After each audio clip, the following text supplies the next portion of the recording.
Yo! How are we doing? What's good, gamers? Happy Wednesday. Hope we're all doing well. We are on a little later today than usual, but I had shit to do, so be it. Whatever. Today, my plan is, I think, we're gonna watch the Nintendo Indie Direct. Okay.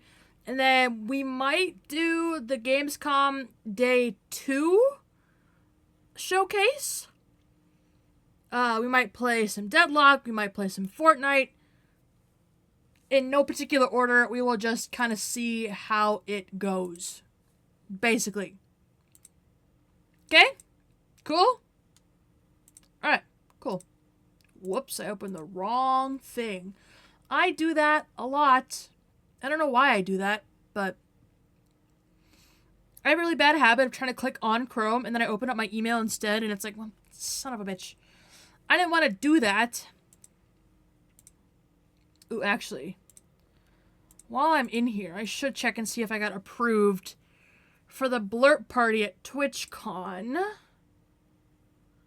Not yet. Still pending approval. Okay. Okay. It'll be cool if I get it, though. That'll be so sick. So fingers crossed, fingers crossed. If we don't get it, honestly, it's not a huge deal, but it would be neat. Especially since I've never been to TwitchCon, that'd be so sick. Alright, so Indie Direct, here we go. Let me... captions... Yes, let's put those... Oh, they're gone. Okay.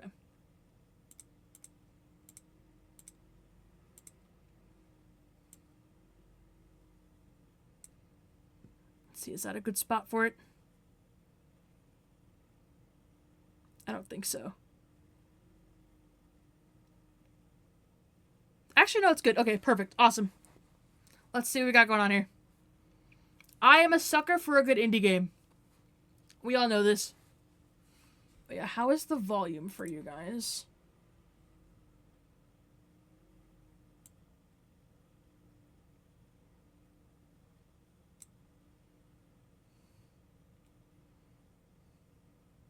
Is that too loud?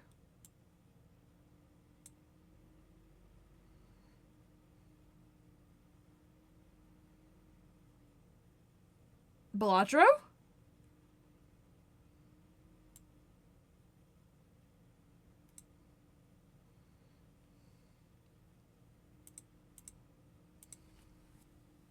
Oh. Interesting collab here, but okay. Alright.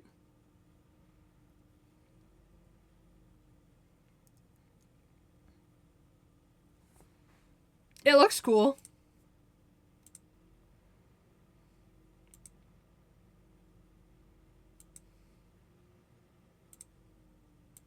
I don't know anything about Balatro, though, so...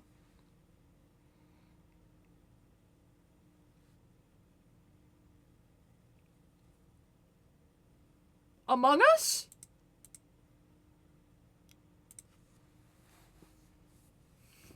What? That's so silly, I'm here for it.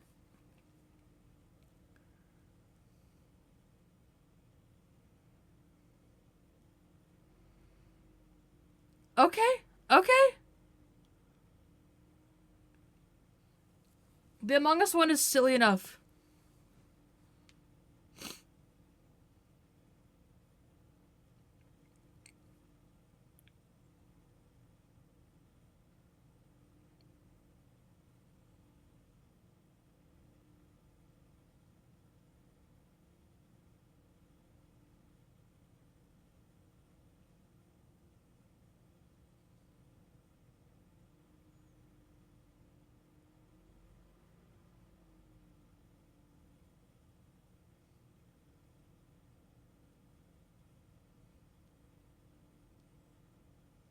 Is Grist good?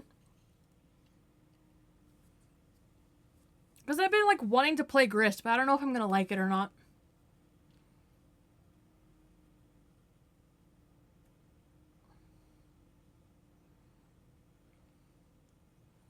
I feel like I should have my Switch out just in case there's something I want to wish list.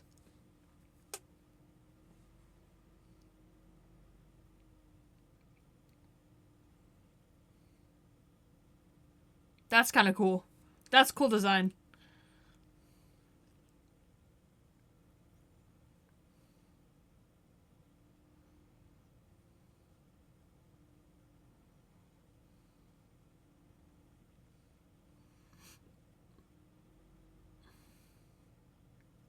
See, that's kind of neat.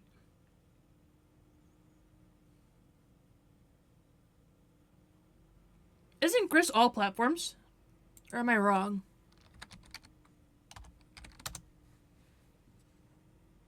Yeah, it's on Steam. Okay.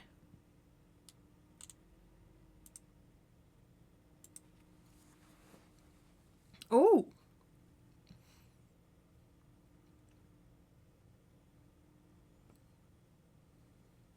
Oh no.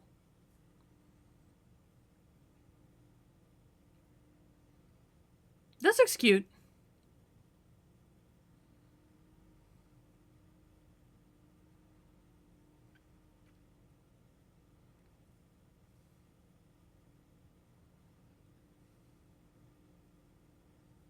Verbal showdowns. Oh no.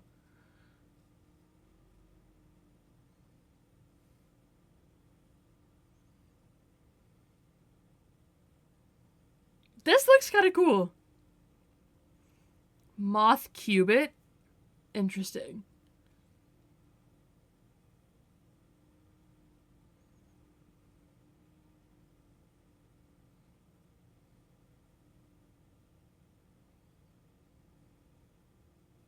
Oh, coffee talk.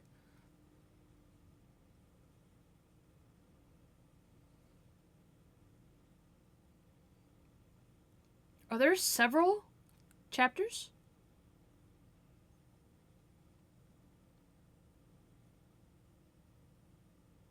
That's cool.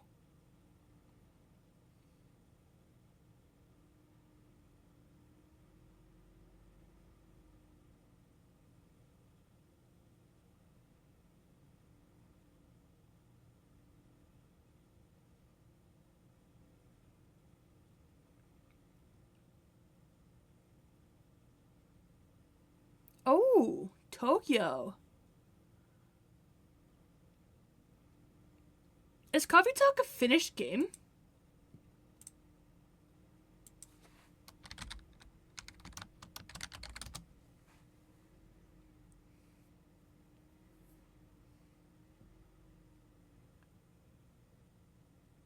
I mean, I guess it is, right?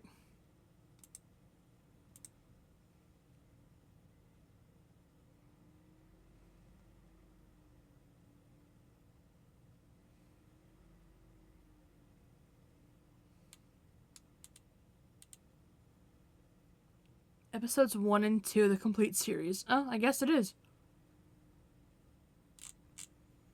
I guess so. Didn't know that. It seems like a good game that I need to finish. I watched somebody play it, and I think he really enjoyed it. I'll have to let him know. 2025. Alright, cool.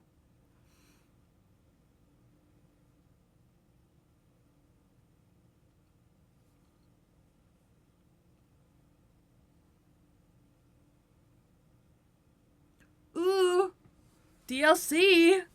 Our favorite. What do we got?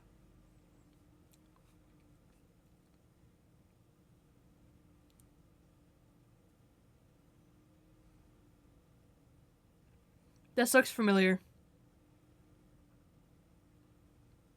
I can't place why.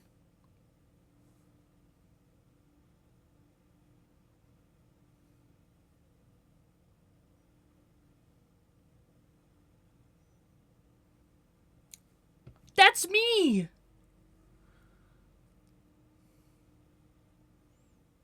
That's me!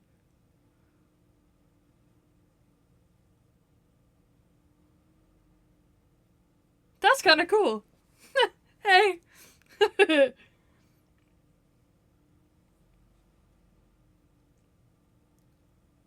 Oh my goodness. Oh my god.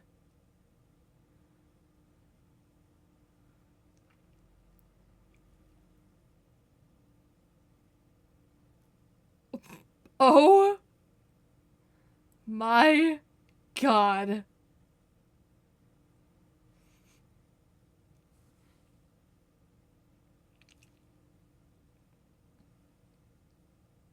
That is so funny.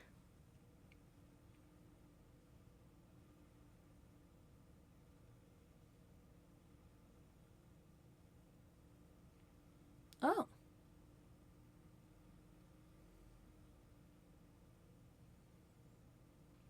The little stars are cute.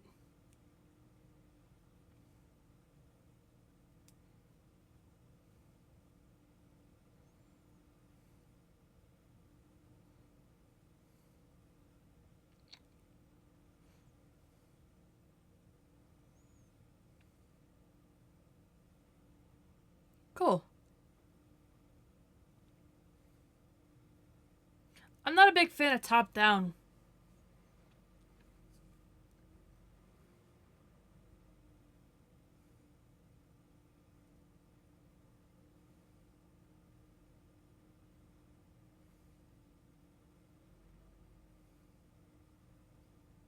This isn't so bad, though.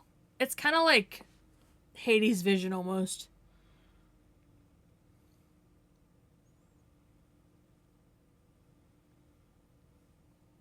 Interesting.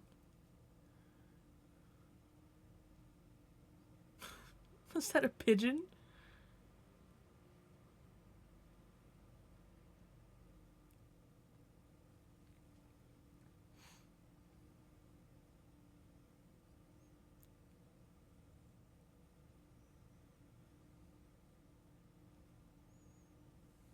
Oh. Alright.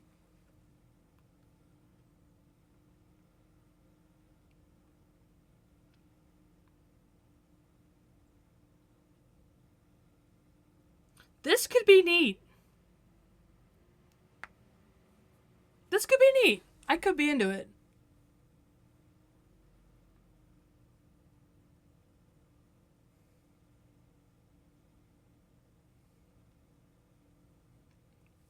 I'm gonna make a list.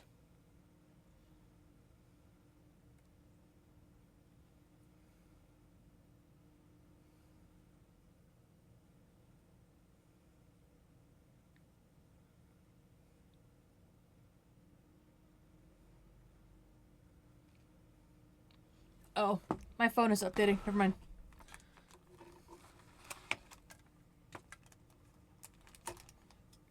And I feel like getting my Switch out, so.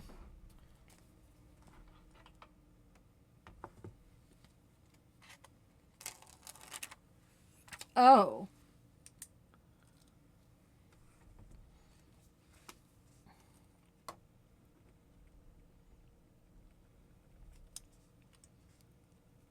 What?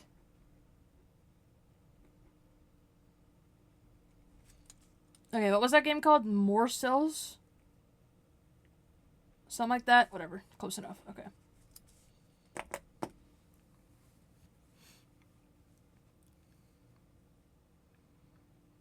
You know, I'm good.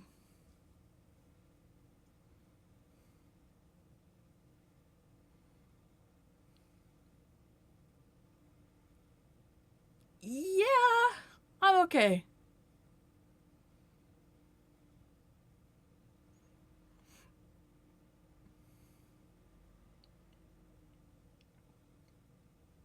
Okay.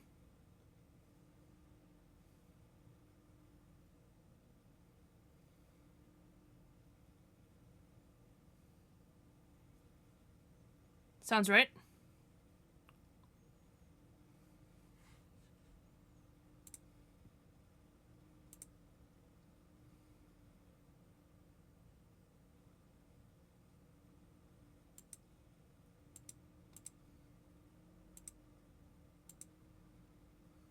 Revenge with the power of pegs. In this roguelike pachinko-inspired I just forgot to save audio for this to aim orbs, the VOD, so I hope that it comes through. damage in turn-based battles. Whoops. The more pegs you hit, the more devastating We'll see. blow you'll deal to your enemies. Bounce your way to victory with a variety of different orbs. Some can split into multiple copies. Others will pierce both pegs and enemies. And some will even heal you for every peg you hit. Interesting. The pegs themselves have some peculiar properties too. They can explode, help you unlock the critical power of your orbs, and more. With careful planning and aiming, you can create some spectacular combos. Relics will radically change your game too. Equip these rare passive power-ups to prevent lethal damage or turn pegs into bombs. Just to name a few. Really? Really?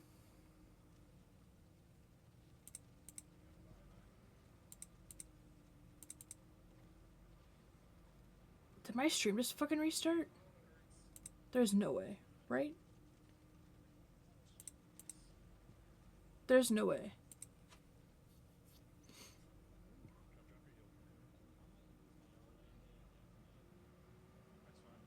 Why did it restart? What the fuck?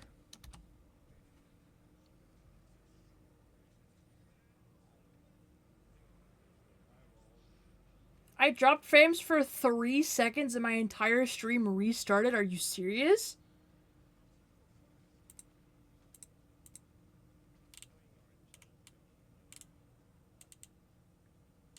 Why? I have disconnect protection enabled. There's no reason it should have restarted. What the fuck, dude? That's so annoying.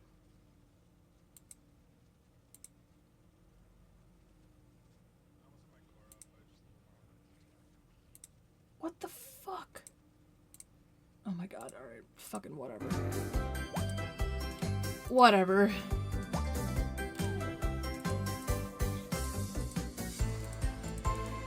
God, that is infuriating.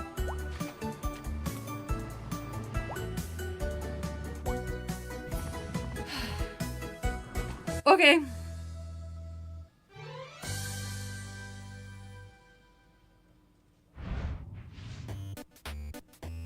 Oh! Follow my lead Pickle Park? for the caterpillar.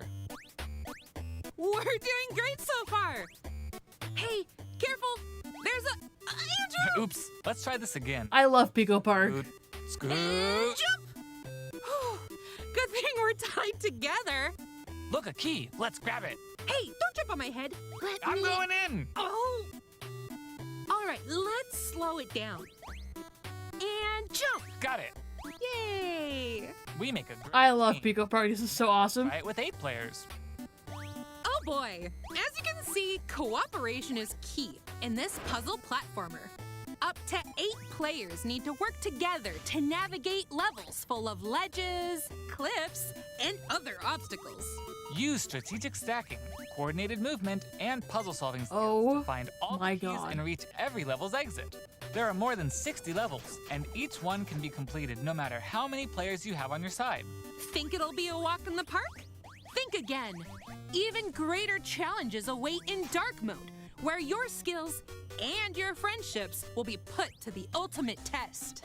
Get ready for multiplayer mischief when Pico Park 2 jumps on Yes! as a timed console exclusive later today. That's so cool! Pico Park is awesome. Here are some more titles headed to the Nintendo Switch system in the near future. I'm stoked for that. Pico Park fucking rocks.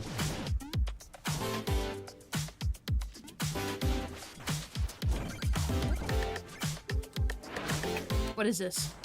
Europa?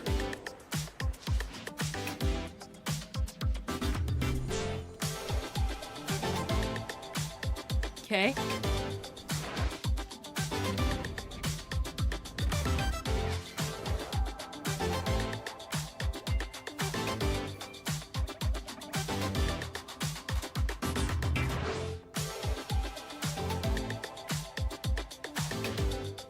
Okay.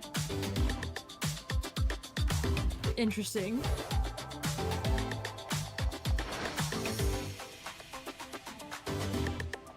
Metal Slug Tactics. What a name. Honestly, what a name.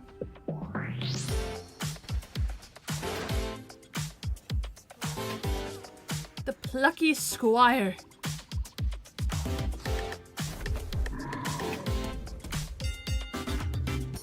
That's kind of cool. The storybook is cool. Okay, that's all for today's show. Hey, where'd you get that pizza? I found it in that tower over there. What? Pizza Tower?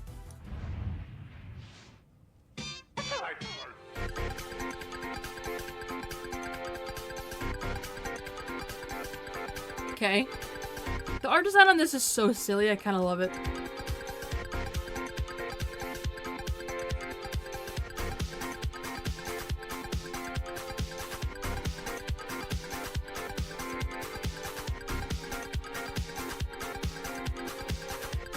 So what is Pizza Tower really? Because like it feels like a Mario, like Sonic kind of thing. But you're looking for pizza toppings?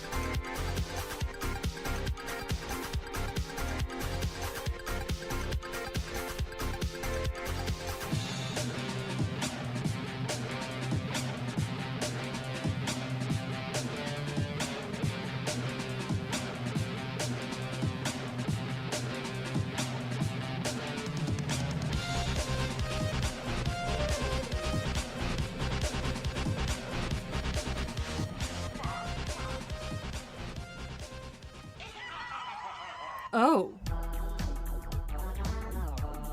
Pizza Tower is available later today.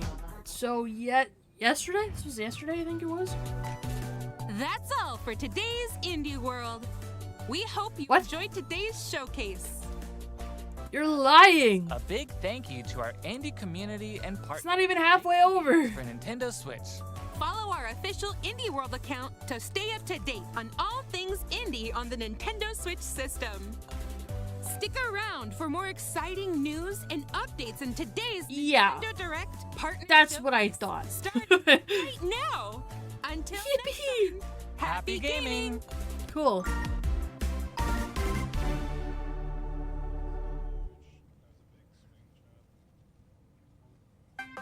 What do we got? Give it to me.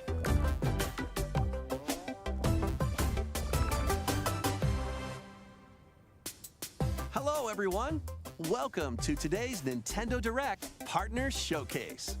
In this presentation, we'll be focusing on Nintendo Switch games launching in the second half of 2024 from our publishing and development partners.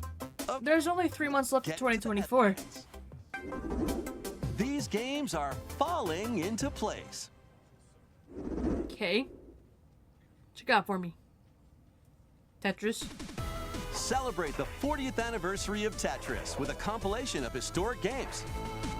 Experience the 1988 Famicom version of Tetris. Chain combos using explosions in Tetris 2 Plus. Is it gonna be like the online thing? I would imagine. Use special moves to win in Tetris Battle Gaiden. And more in this interactive museum, including the games shown here. Huh. Neat. In addition, enjoy the brand new Tetris Time Warp, where you'll jump between gameplay styles from across the series. That's kind of cool. You can also watch new documentary clips about the history of Tetris and its key players. Tetris Forever drops onto the Nintendo Switch system this year.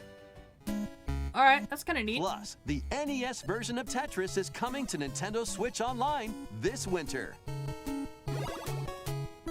Okay. I was never big into Tetris. Look out for a Tetris 99 Maximus Cup event, also coming this winter. A lot of Tetris news. To the unknown. Journey to the galaxy's depths in this high-speed sci-fi adventure.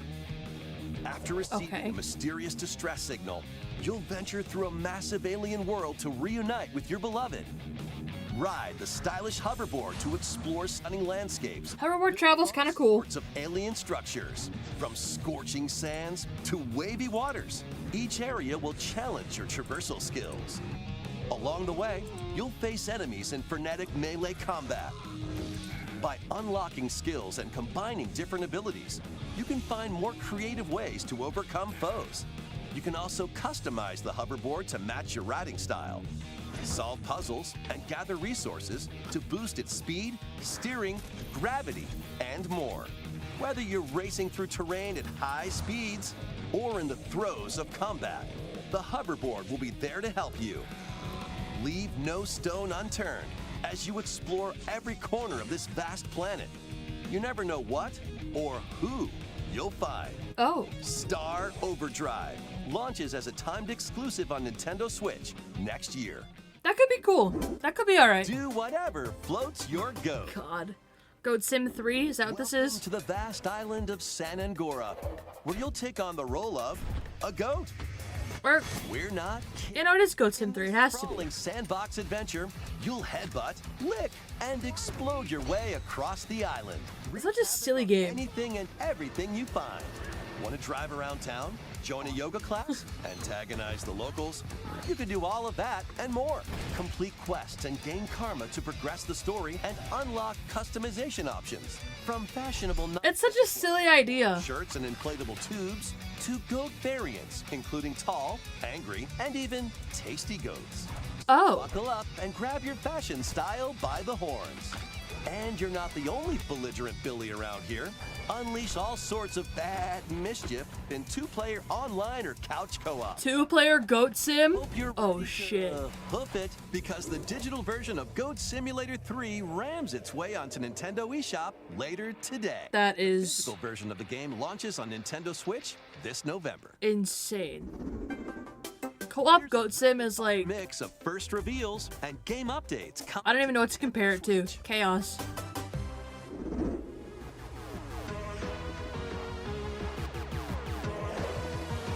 Legend of Heroes.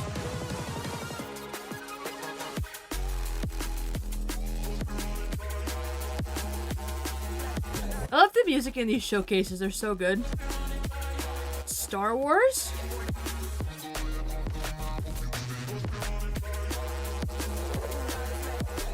Stalker? Whoa. On the Switch?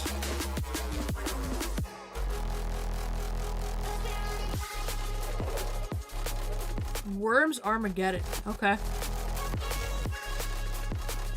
Never played Worms.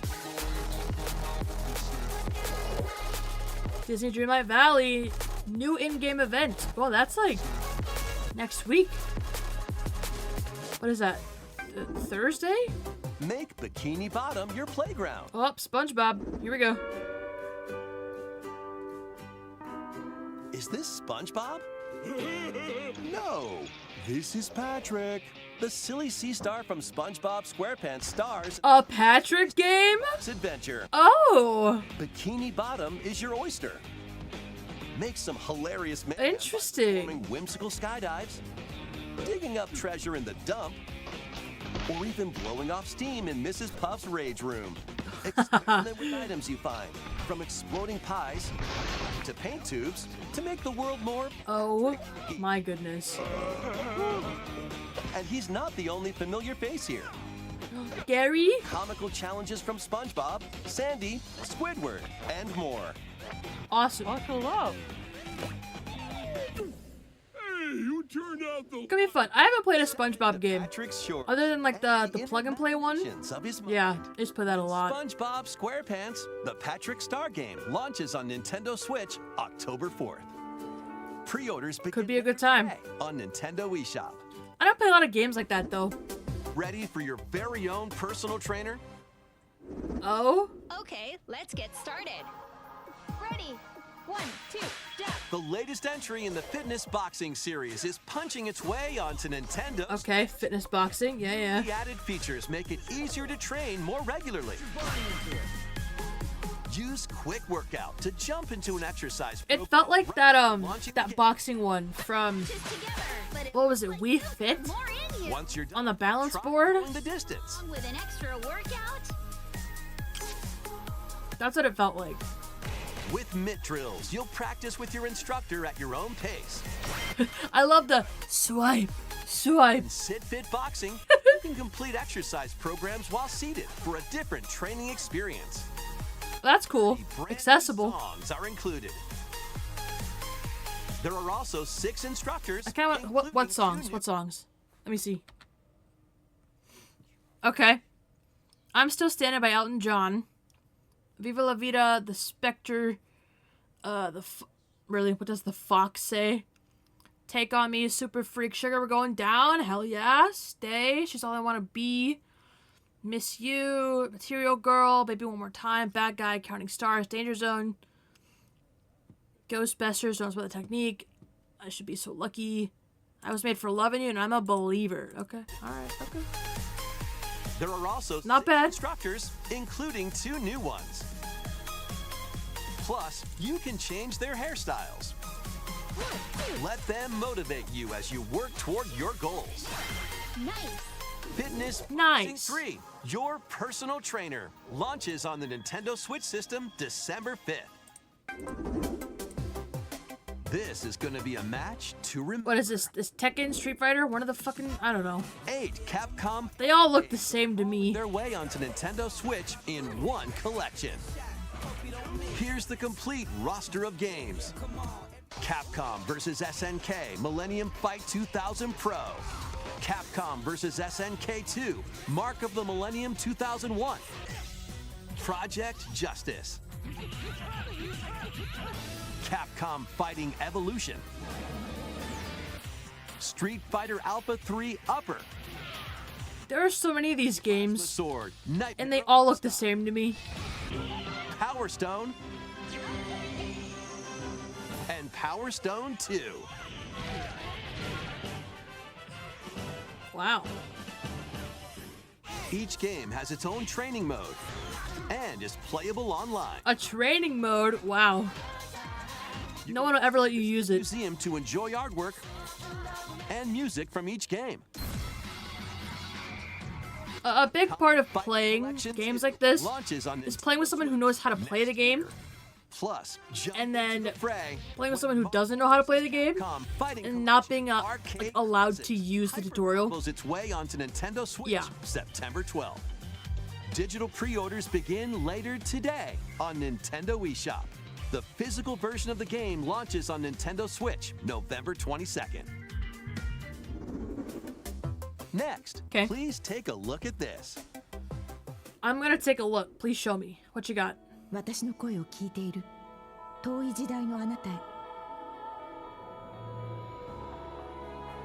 命ある者は皆無数の記憶を Okay. 積み What is 重 it? ねながら生きていくやがて記憶の雫は魂を育み形作るユミヤにとっては見えるのが正しいことでも正しいことって一つじゃないのよ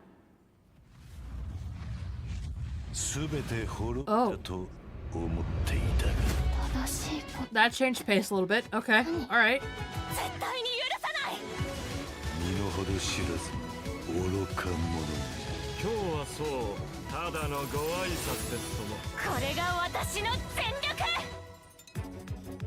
どうか真相を解き明かして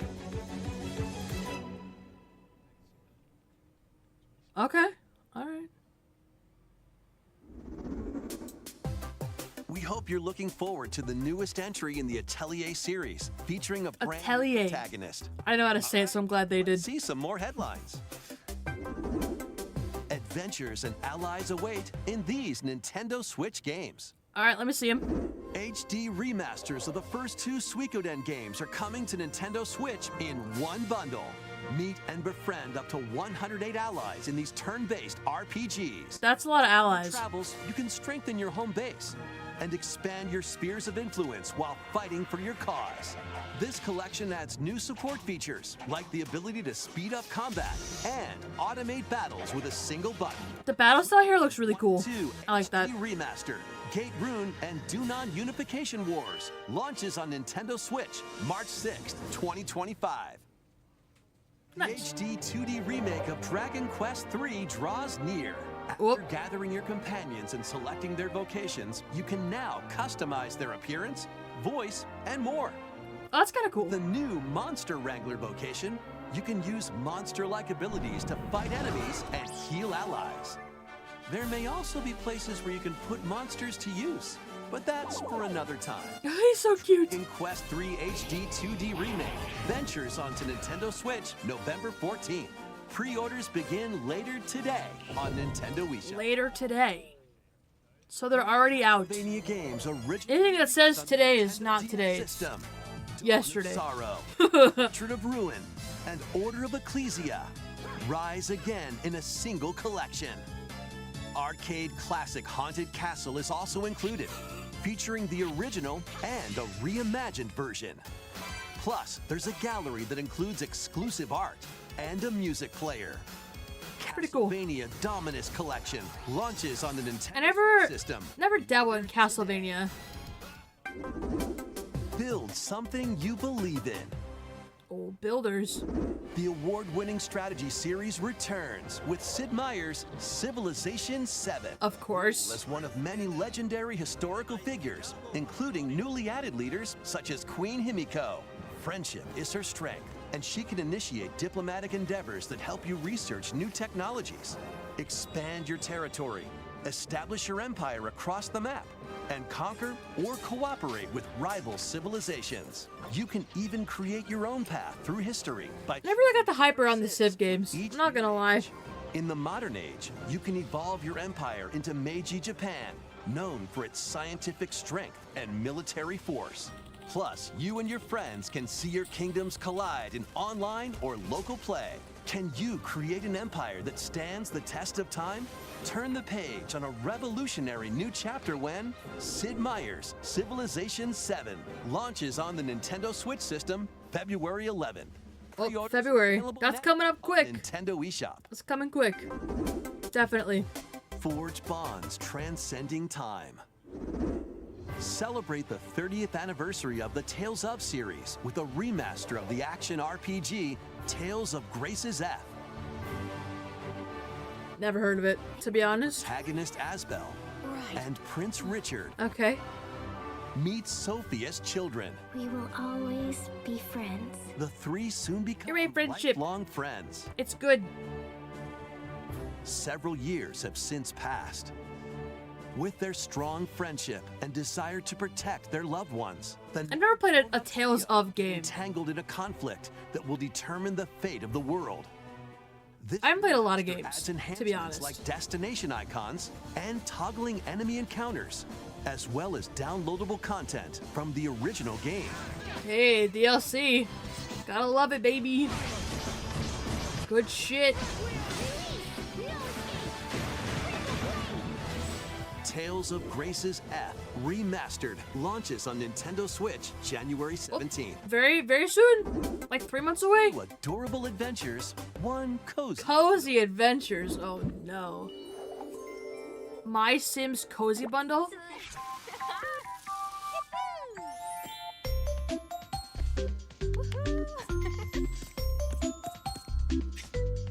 What?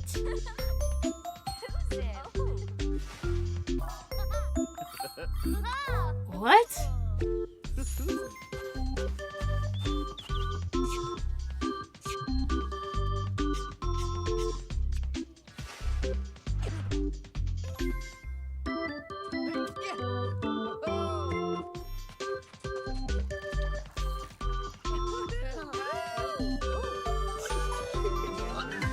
Pigs.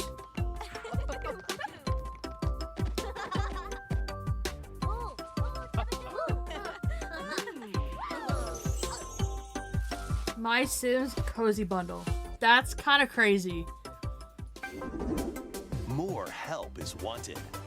Oh my god. Think you've got what it takes to manage this perilous pizzeria? Help wanted too. And your nerves in this first-person horror game. As the newest employee of Freddy Fazbear's Pizzeria, you'll have plenty of job duties, such Five Nights as at Freddy's. helping performers prep for a show in the Pizzaplex salon, getting high scores by playing nostalgic arcade minigames, and hopping on attractions like a log ride. Sounds easy. Love a good log ride. But you'll be doing all of this while avoiding animatronic atrocities along the way. Oh, that's Become kinda a cool. Fazbear entertainment superstar in 5 Nights at Freddy's Help Wanted 2, launching on Nintendo Switch this holiday. This holiday. If you're looking for more adventures in the Mega Pizzaplex, help Cassie find her friend and escape the ruins in this free story DLC for 5 Nights at Freddy's Security Breach, launching on Nintendo Switch. Did they ever fix Security Breach? Wasn't that like a big busted like release? Let's check out some Nintendo Switch. Am I wrong? Launching in time for the holidays. 'Cause I thought the launch of Security Breach was kind of rough.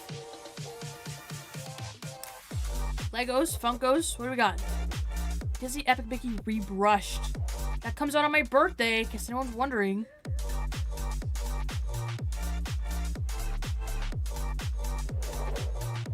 Tales of the Shire. Okay. Oh, it's Lord of the Rings.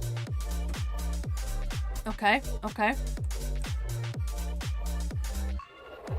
Just Dance 2025. What kind of music we got in there?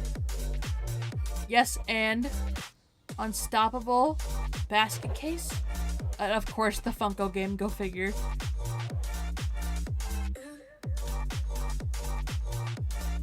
I don't know how I feel about this. EA Sports 25, okay.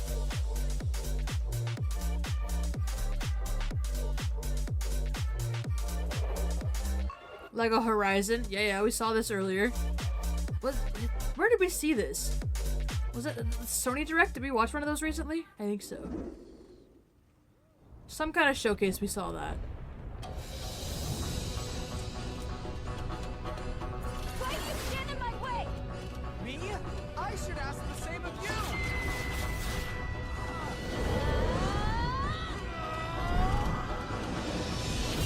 Oh, they're yelling. Goody. Welcome to the eastern nation of Azuma. Azuma. After a calamity struck, the energy sources known as runes ceased to exist. Okay, Rune And Factory. fell into decline. In this fresh take on the Rune Factory series, step into a bigger adventure than ever before. That's a cute little guy. As an earth dancer, you'll channel the spiritual powers of nature through dance. Okay. Use the sacred drum to help crops grow faster. And the sacred parasol to summon rain. These treasures and your earth dancer abilities can revitalize the land. That's kind of cool. Restore this once fruitful region to cultivate fields, construct houses, and more to revive nature and establish prospering villages. Venture through the enchanting lands of Azuma, but beware, Okay. monsters may lie in wait. Harness your earth dancer abilities to confront them and restore certain monsters to their human forms.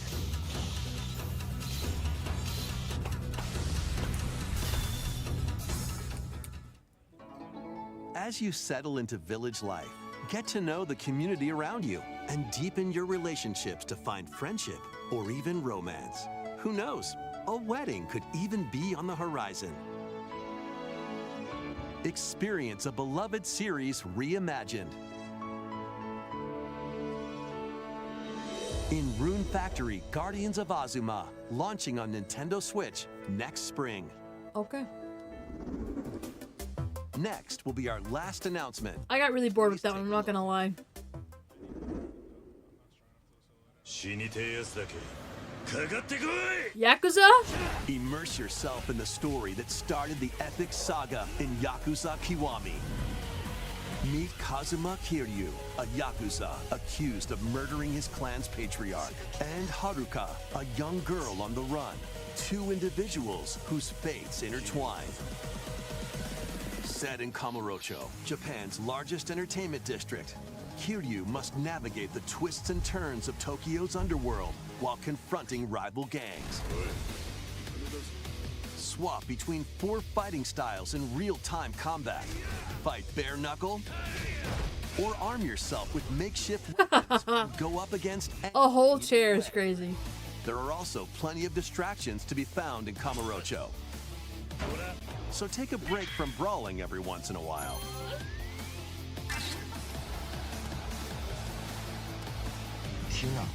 Discover how the epic series began when Yakuza Kiwami launches on Nintendo Switch October 24th. That's kind of neat. That's all for today's Nintendo Direct That's all. Partner Showcase. Thank Okay. you for watching. Yeah, that's it. We did it, gamers.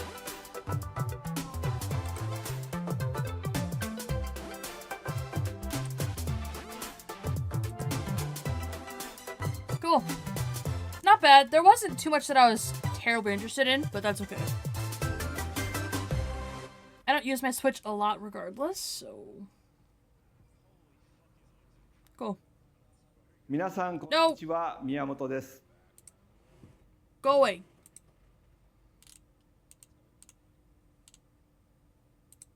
Here we go. Let's see.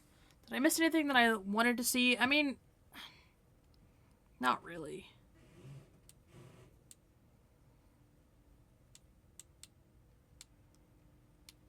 Yeah, not really. Okay. Let's check her out. Gamescom. Day 2, I guess it is.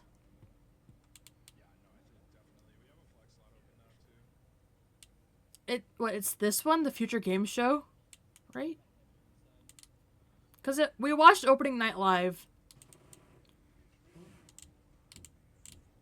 I mean, it must be it must be this, right? And we watched this.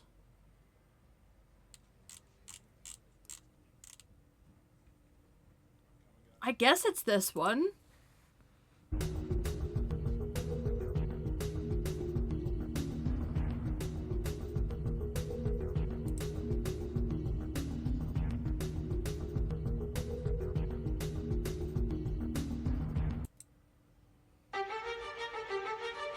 Alright. Oh, why did it pause? Okay. Let's see what we got here. Gamescom Day 2. What have we got? I can open Steam for this one at least.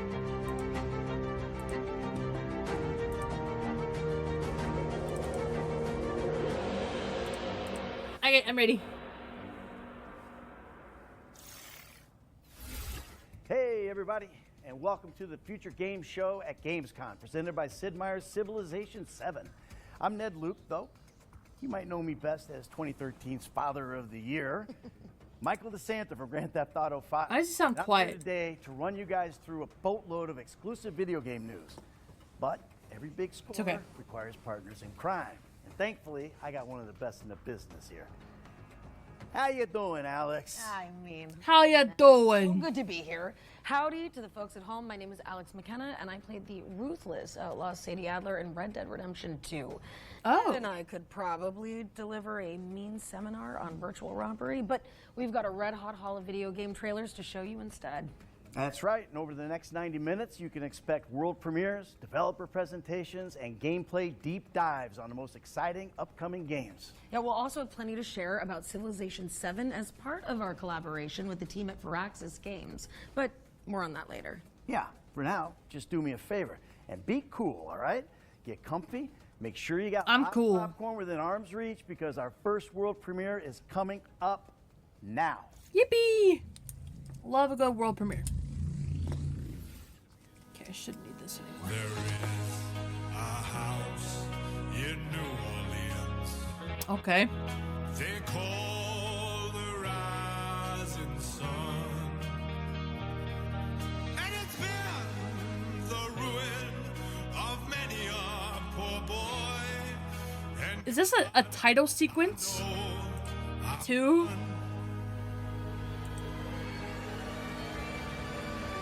Oh. Maybe not.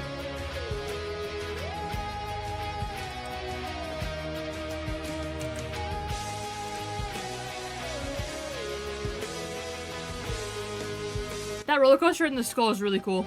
I like that.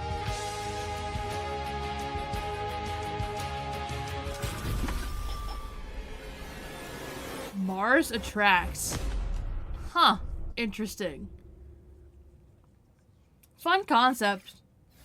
Well, how about that for an opener?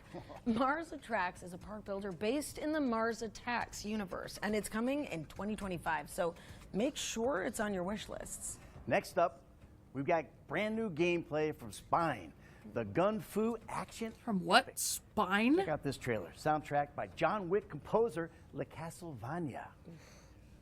Tensor, an autocratic AI controlling our city.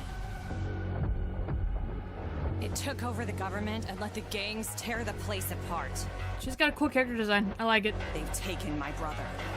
It's time to fight. Redline, I got your back. Always. Why does she sound familiar?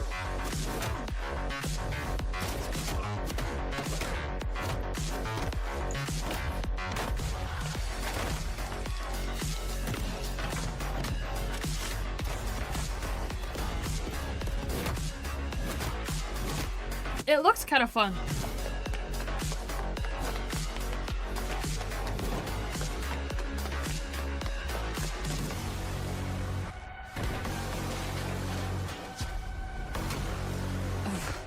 I never asked for this. Who is that?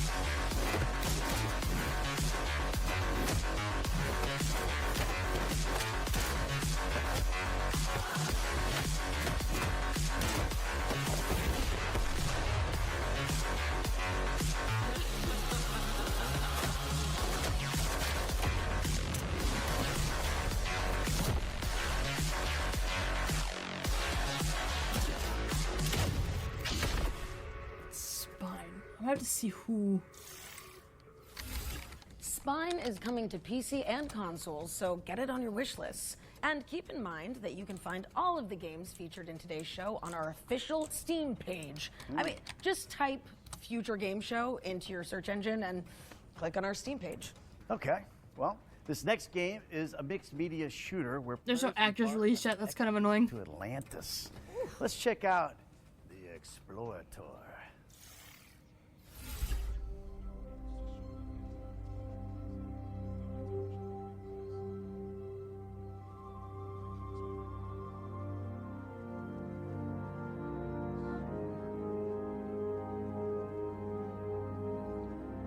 Okay. It's kind of cute.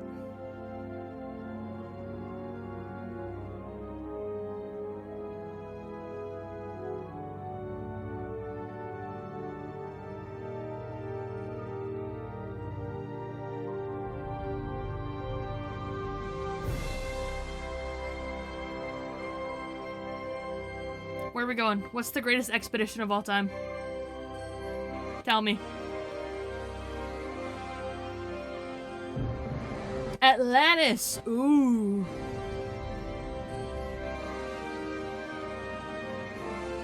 Okay, now this.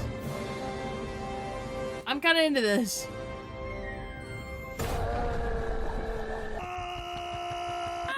Oh.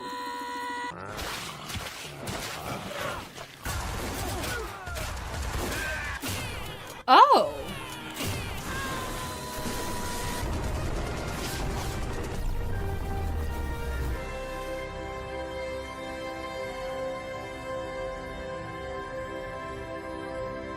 That's kind of cool. The demo is available on Steam. Oh, hell yeah. The Explorator is coming soon, but there's a demo on Steam right now if you want to check it out. All right, 4X fans, you've waited long enough. It's time for your first taste of Sid Meier's Civilization 7. Let's take a look at the first. How big is this demo? Let's find out. Throughout our history, ordinary people have done extraordinary things, illuminating our potential. Where is it? They inspired movements. It's only a gig. Oh, we might have to play that today. Created the impossible. We might have to play that today. And destroyed the indestructible. Ordinary people chose to change the world, chose to dream, to build, to hope, to always hope. And if there's hope for one of us, there's hope for us all. Now it's your turn to reimagine civilization. Okay. And build something. Civ 7. Yippee. Yippee. You may have heard a familiar voice in that trailer, and that's because Gwendolyn Christie will star as the narrator in Civilization 7. Now, let's pass it over to the development team for even more exciting news about the game. All right. She looks at him a lot. Kind of what I'm noticing. Civilization 7 has been a lift. We've been doing things that were much more challenging than we've ever had in the past. Ed came into this game, Ed Beach, the lead designer, with the intention of changing the way that we go about making a Civ game. He wanted to shift it slightly in one direction or the other, and make it so that our fans can't really lay out and predict exactly what we're going to be doing. One of his biggest disappointments is that every time we come out with an expansion pack, every time we're talking about a new game, inevitably our fans know what we're doing because it can fall into a pattern. They know that eventually we're going to need a government here. They know that the game's going to work, you know, X, Y, yields Z. So he wanted to change that up. And with the current design that he's delivering, combined with shipping on all platforms all at the same time, this was a lift for the team. My name is Ed Beach, and I am the creative director for Civilization 7. Okay. I love historical strategy games, whether it's a board game or a video game. Love anything where there's a really detailed, involved map. So Civilization is the perfect game for me. In Civilization, we're always trying to paint a positive picture of the world, highlight all of the great accomplishments that humanity has achieved and all of the different cultures across the world have achieved. That's still true in Civilization 7. We're still highlighting the best things about each leader, about each civilization, and about each time period in history. As a lifelong history nut, I've always been drawn to the franchise as a means of playing with history and trying to recreate history, but also creating alt history. Both of them together really allow for a rich playground to overall learn more about history and its narratives. We always want Civilization to be a snapshot of what you as a person and the empire you build to be this forward-looking, beautiful, you know, shining light on a hill. And I think that even rides better with Civilization 7. I love the new mechanics of new cultures emerging. I love the idea that everything you build is multicultural now. Different cultures contribute to other cultures. Whether you want to or not, in the real world, everything you see when you look around you has been contributed to by multiple peoples and influenced throughout history by multiple cultures. I've always loved that about Civ. I love the fact that it's a positive game. It's not a negative game. The whole game isn't about what's worse in humanity, it's about what's best in humanity. Civilization 7 still has a lot of the same gameplay that fans will know and love. So there's still a lot that's going to feel really familiar. We're still highlighting the best things about each leader, about each civilization, and about each time period in history. But of course, we're spinning it in a new way and adding new gameplay systems on top of it. There's a ton of cool new stuff, and you're going to have to learn it all. It's a lot, but we feel like we're teaching it to you as you go along. And when you really dig in, you're going to see how deep this thing goes. And we're excited to say and really believe that this is the biggest Civ experience that we have ever shipped out of this studio. Well, good. That's a good attitude to have towards it, definitely.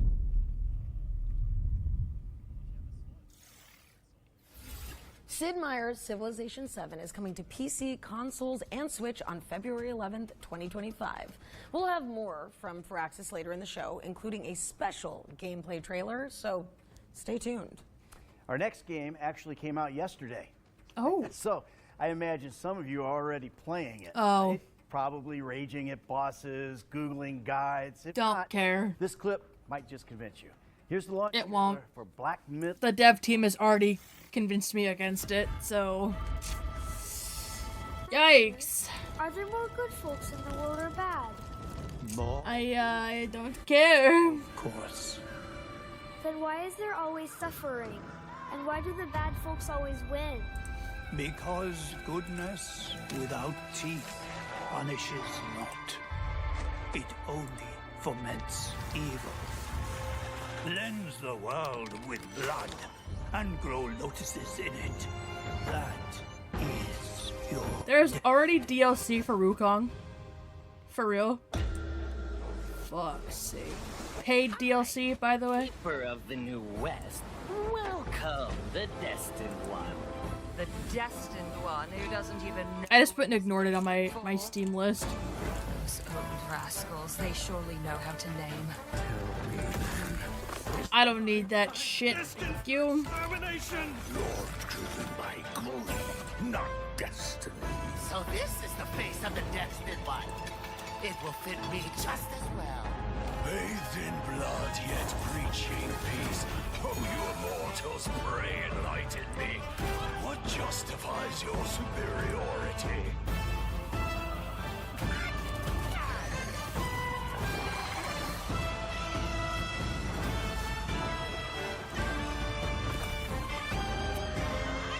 Cool. I guess.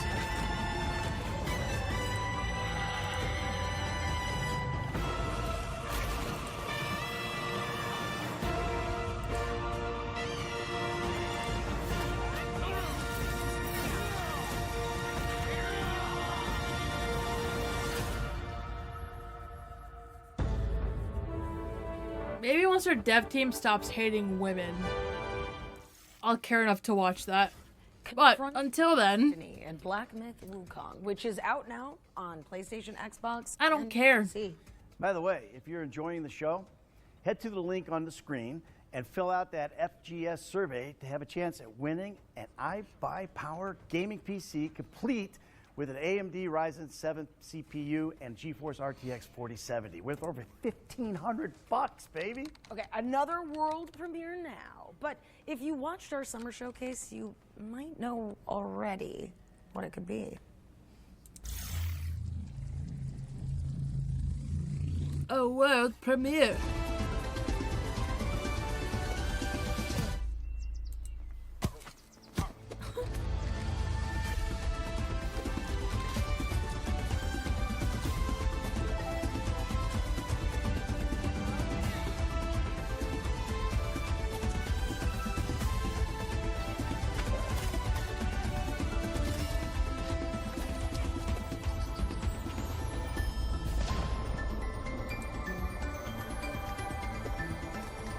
The frog is cute. What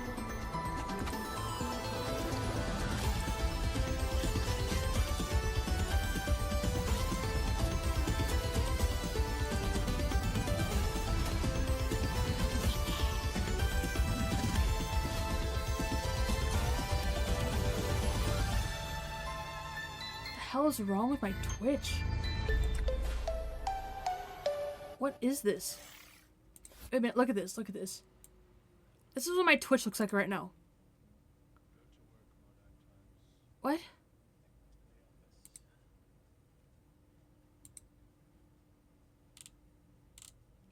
Okay. What a weird thing. But okay. Oh, Q-tip. What's good, dude? Here lurking. Well, thank you for the lurk. I appreciate it. Howdy. Welcome in. Hope you're well. We're watching Gamescom Day 2. But my Twitch is doing something real funky right now. And I don't know why that is.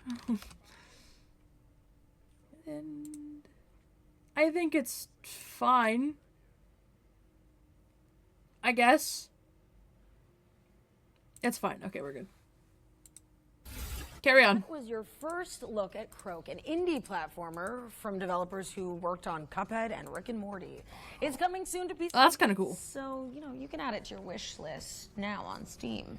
Hey, we're taking a look at Monaco 2 now. the sequel to the indie. I just want to know why I can't load my own channel on Twitch. It's all about the joy of improvising when your What is up with that? plans inevitably go awry. But we wouldn't know anything about that, would we, Ned? No, absolutely not. I am a man who wants it all. Money. I mean, I don't. Respect. But do you know? I think it's fine. Most of all, I want Monaco. I don't know. Whatever. Let's go over the plan one last time. Today's heist, like every heist, is another step toward the prize. So, And I guess it's okay. It seems okay. Osmo will distract the guards with her darling pooch. And Cicero will make sure they Weird. have playtime. Find Joey the time he needs to shut down the machine. If the plan goes awry, Whatever. no matter, Una will keep it on track.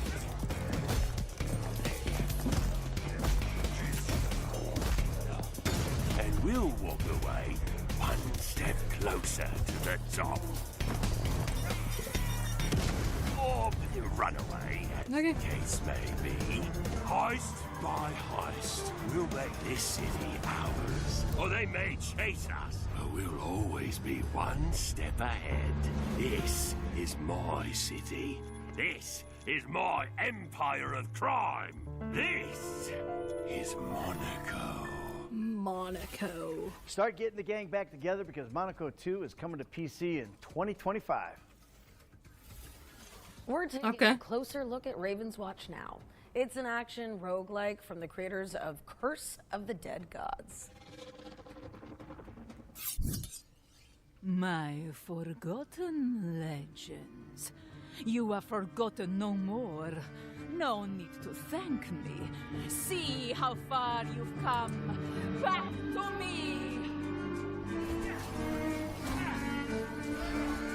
Okay, interesting. Here it comes! To me, Raven's Watch. We've monsters to expand. Make me proud!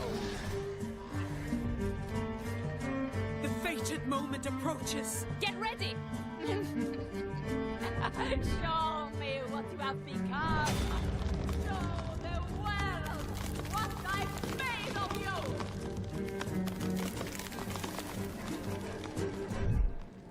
I can't find what I'm looking for.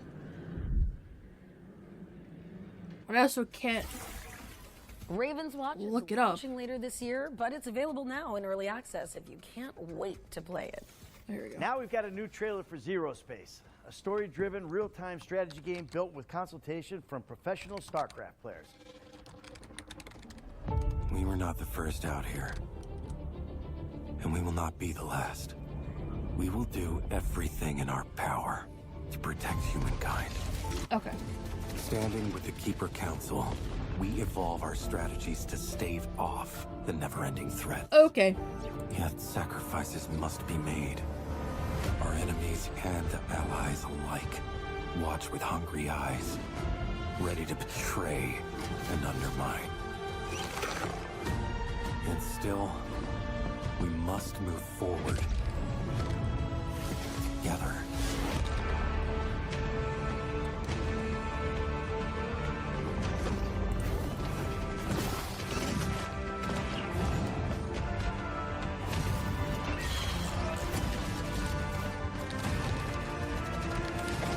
Every decision has a consequence.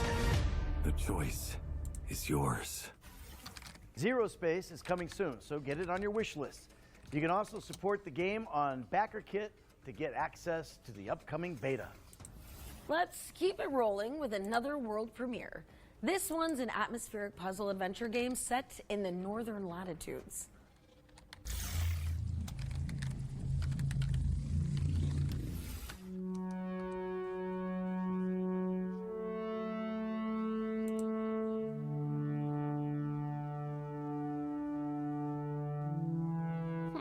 Okay, weird.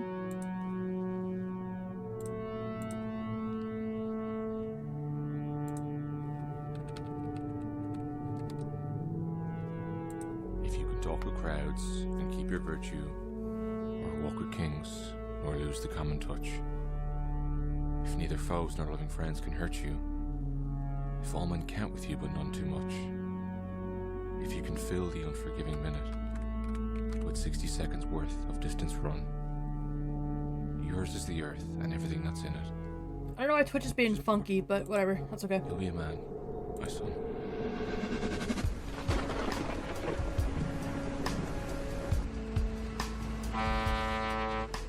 Is what it is, whatever.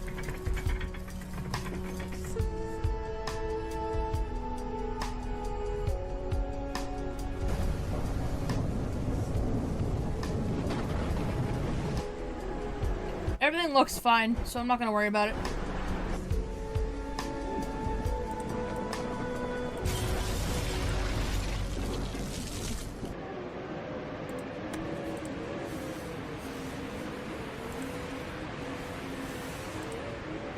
I will find you.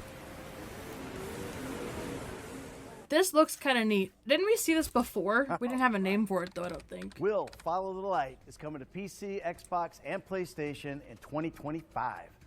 Yeah, I'll wish it that. Next. Seems alright. I think it's about time that we bust open the Ones to Watch yearbook, don't you, Ned? They're busting. Is Greedfall 2. The Ones to Watch yearbook. Promises an even Okay. deeper RPG experience Okay. than its predecessor, Give it to me. if you can believe that. Let's find out more.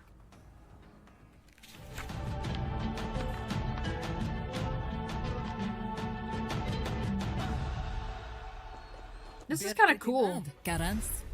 Welcome back to the world of Greedfall, where adventure and political intrigue await at every turn. Your future is in your hands as you strive to survive amidst greed and corruption.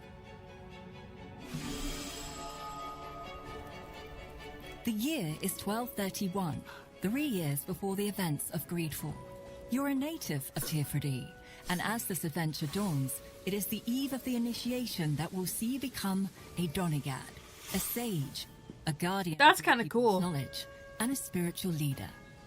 But just as you're about to complete your sacred initiation, you're abducted by strange warriors from Gakan, the old continent, and thrown into the hull of a monstrous tall ship.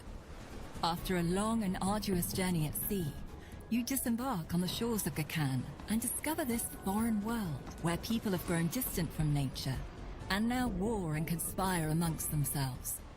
You now seek passage back to your homelands. All the while, you must thwart the plans of the terrible man who kidnapped you in the first place. While Greedfall introduced the enchanted island paradise of Tearfredy, Greedfall 2 takes you beyond the island shores to the old continent of Gakan, cradle of the factions that struggle for dominance over Tearfredy. You will explore the crowded cities of Gakan and its various landscapes shaped by the different factions, cultures, I like the way she says that. that have inhabited them over the centuries. You will have to decide where you stand when you inevitably become embroiled in their internal conflicts. But you will not be alone in your quest. You will quickly meet unique and memorable companions on your journey who may join your group. Discover their stories and make them a part of your group as you explore new realms together. Forge meaningful bonds, or even romances, as you get closer to them and learn more about their background. Okay. You are the author of your own legend, Donigad. Choose and master the path of the sage you want to be, whether through diplomacy, bargaining, stealth, or your keen sense of observation. Your tracking vision may reveal clues in your environment. Use your talents, craft new tools, and get help from your companions to increase your odds of success. Of course, the use of force is always an option to adopt as you I feel like I probably wouldn't play this. Greedfall, but it looks pretty alright. System puts you in control of combat more than ever before. Use the tactical pause at any time to stop the action and plan your group strategy, either on tactical pause or in real time. Okay. You can control That's also all kind of a neat members your feature. Group and give them instructions using action points. So it's up to you to craft the perfect tactic to defeat your enemies. Change your combat style as you progress, by drawing from the wide range of skill trees offered. Choose the style that suits you best, whether you're more of a melee fighter who uses traps, a range shooter with support spells, or even a master of poisons. You can even hone and develop your allies' fighting styles as well. Find the best synergies between your companions and overcome your enemies with the party that suits you best. Your destiny is in your own hands. Greedfall 2 is a thrilling RPG that takes you on an unforgettable adventure where your choices shape the future of your group, your people, and the world. The story is yours to write, Domigad. Okay. That also comes out on my birthday, by the way. In case anyone's wondering. On September 24th, 2024, with a full release coming in 2025. Okay, now we're shifting gears to focus on Kimbot, a buddy cop 3D platformer. Are you ready for this? Yeah. Launch trailer. Let's go. Call me Shipset. What's your ID? Lexi. Just follow my plan and we're home free. 3, 2, 1, duck!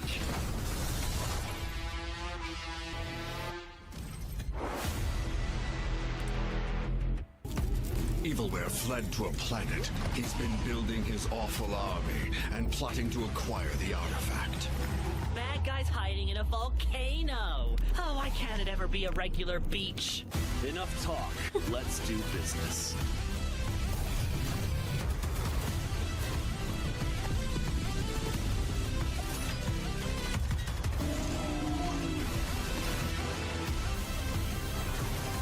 We'll see if your precious idol's as strong as a real weapon. The cats? Now, Featherface. Shipset Evilware's on the warpath.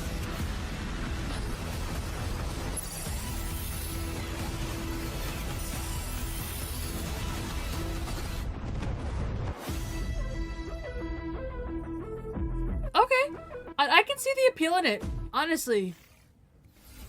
Kimbot is coming to PC, PlayStation, and Xbox on August 29th, 2024. Our friends at Antistatic That's tomorrow. Are here to tell you more about Phantom Line, the cooperative survival shooter where players hunt creepy anomalies. Ooh.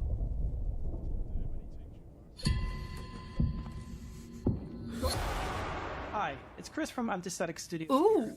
I'm excited to give you an in-depth look at the upcoming game Phantom Line. Let's dive in. Phantom Line was born out of a love for horror, tactical shooters, survival games, and immersive sims. We felt that there was no game out there that would quench our thirst for such a blend, so we decided to set out on a mission and create a unique blend like that ourselves. We were fans of all things psychological horror, creepypastas, liminal spaces, legends, cosmic and analog horror, we did it all. In our world, the paranormal creatures and events are called the anomalies. They lead to our dimension through rifts in space and time, causing all sorts of issues for the humanity. Inspired by their incredible imagination, we started working with some of the best SCP creators out there. They already started contributing a ton to that's on the wish list. Depth of the lore. We played hours and hours of multiplayer survival games and we loved the exploration challenges, but grew tired of starving to death every few minutes. We want the core of the experience. Yeah, okay. The preparation for the journey, not the desperate search of berries. What we also missed was the practical angle of that experience. That's why we are preparing a choice of realistic arsenal and tactics that you can choose to hunt down and fight the anomalies. You will need to survive that's kind of cool in a worn-torn environment, cut off from reinforcements or supplies. You can venture out alone or take your friends with you. The game is designed as a 4-player co-op, but you can complete it and have fun as a single player with a spare artificial body. We call it the Husk. We encourage players to cooperate to survive, hunt, build, and fight together. We love open world games where the environment feels like it has a life of its own, not waiting for the player to progress. We are building a vast open world driven by a true it's open world though? unpredictable events, ensuring that every encounter is a fresh challenge that can be solved in a number of other ways. In the next demo, you will venture out into an open world in a 4-player teams. So join our Discord to stay up to date and be among the first to play it. Thanks for watching. Enjoy the rest of the show. Okay. One more thing I don't like that it's open world, is that but as a player, you're part of Mortfield Industries. Their operations span across a wide variety of activities, but their true mission is to make sure that the general public never...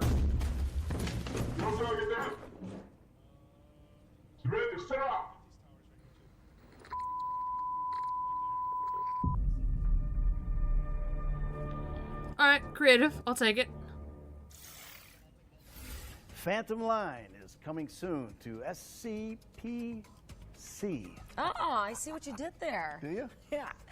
Buckle up. Here's the latest update on Caravan Sandwich. Studio plain toast, post-apocalyptic driving adventure. Buckle up.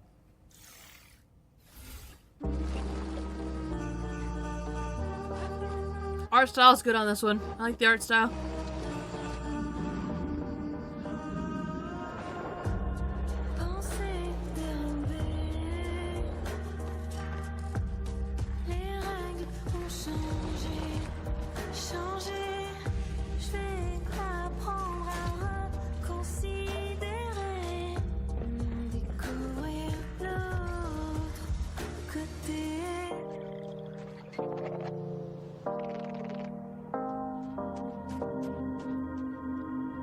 Oh.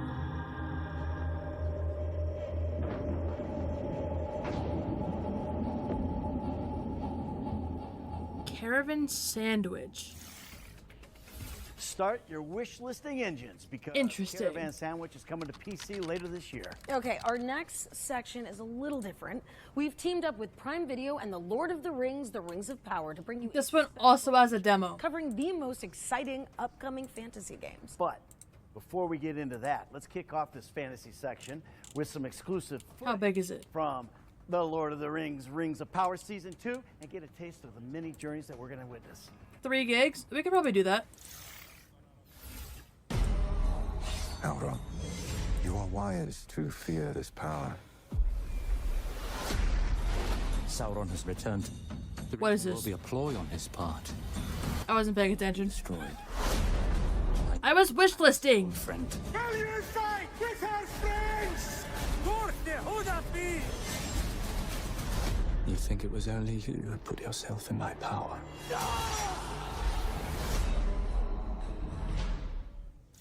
Lord of the Rings? Okay. Alright. Fantasy games.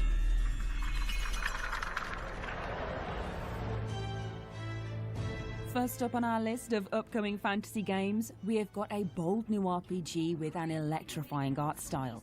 Metaphor ReFantasio embroils players in an intrepid tournament for the throne that involves cursed princes, fairy familiars, forbidden magic, and faraway dungeons. Metaphor arrives from the minds behind Persona 3, 4 and 5, so as well as a beautiful UI and captivating character designs, you can expect a thrilling Shoji Meguro soundtrack and a series of life simulator systems that help to augment the profound nature of the epic journey ahead. Thankfully, you won't have to wait too long to set off, as Metaphor ReFantasio is launching on October 11th, 2024 for PC, PlayStation and Xbox. Okay. Monster Hunter Wilds is the latest okay. evolution in I was like, this is like Monster Hunter. of creature-tackling action RPGs, where players scheme, trap, craft, and fight their way to monster mastery. Taking place across a vast expanse called the Forbidden Lands, players will ride their raptor companions through this mighty open world, scavenging for supplies and coming face-to-face with formidable Animal Kingdom hybrids that require cunning plans and a catalogue of weapons to conquer. Fantasy fans should start sharpening their wits and their weapons, because Monster Hunter Wilds is coming to PC and consoles in 2025. Okay. 10 years on from Dragon Age Inquisition, BioWare's legendary high fantasy series has returned. In Dragon Age The Veilguard, players step into the more shoes Dragon of Age. Rook, Okay. a customizable protagonist who must investigate perilous landscapes to rally a ragtag crew against enormous beasts and egg-headed elven gods hell-bent on tearing down the veil between worlds. Can you stop the realm from being torn asunder? Find out when Dragon Age The Veilguard launches later this year on PC, PlayStation, and Xbox. Welcome to the most exclusive club in all of Albion.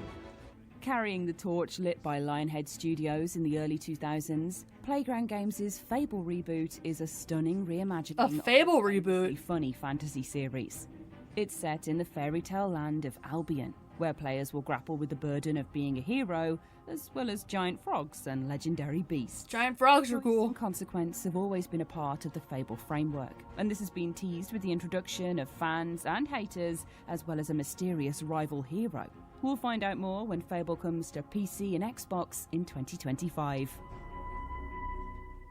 Okay, cool.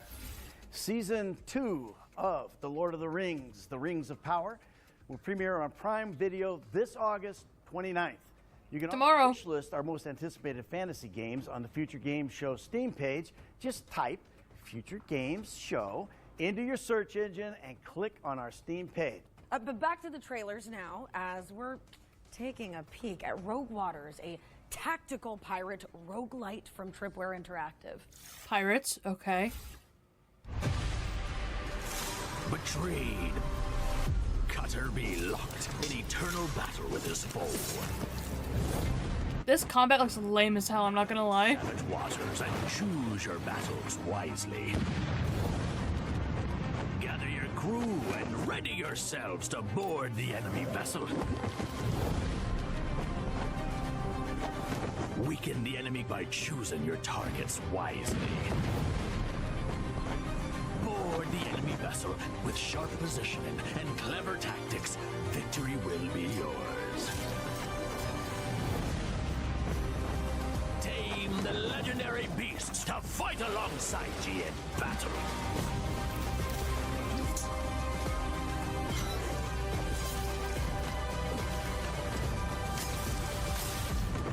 Are ye ready to settle the score?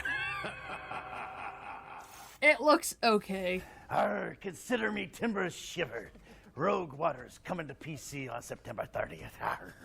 Well, Ned and I are taking a small break from our hosting duties now, as we're about to air a series of back-to-back trailers. It's a classic Blitz play. We've got dwarfs, demons, and dice rolls to come, so there's a little sum for everyone. Let's kick it off with Dwarven Realms, a new ARPG launching in September. Okay, cool. A lot of September releases. Holy smokes.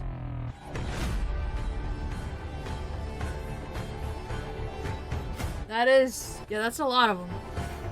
Scorpions, okay.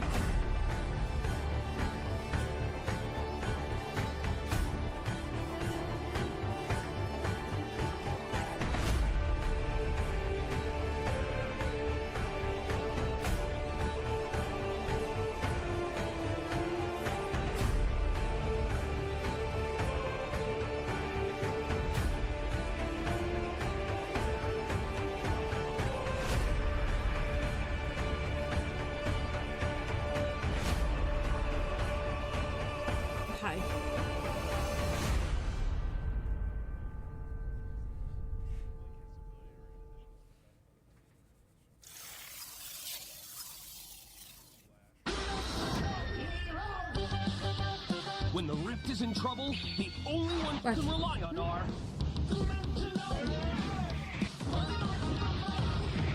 Dimensionals is the hottest new roguelike RPG. Put together incredible teams of unique heroes. Like Short, he's a bit of a dummy, but he loves blasting specters. Or the mysterious Shadestrike, the smooth-tongued gambler from the Shadow Dimension. Assemble your favorite heroes. Strategize to make insane combos. Not big on card games. Ragnarok's world-crushing bosses are no joke. Take on the Rift in style with the epic cartoon soundtrack by Brad Green. Experience wicked comic cutscenes in Dimensional's campaign mode, or blast your way through the open rift and face incredible and unpredictable challenges. Encounter a huge cast of characters like the Rogue Rifters, here to help you take down the Oh, bad guy. girl, you are shedding like a motherfucker. Woo! Chica. Addiction to victory, temporary loss of reality, and spontaneous combustion due to awesome. Some assembly required batteries not included. Now my arm has spit on it from where she was licking me.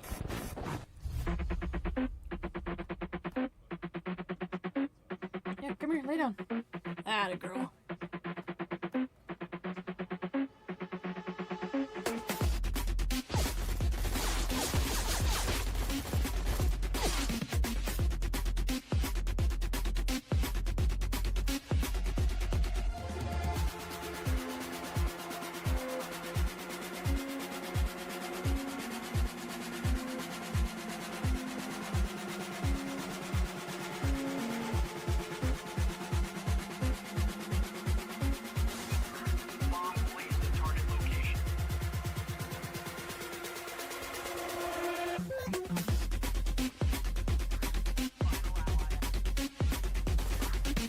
This seems like COD, but not as serious.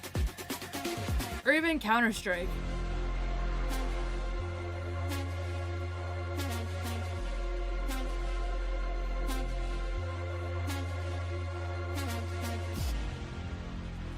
Diffuse. Okay.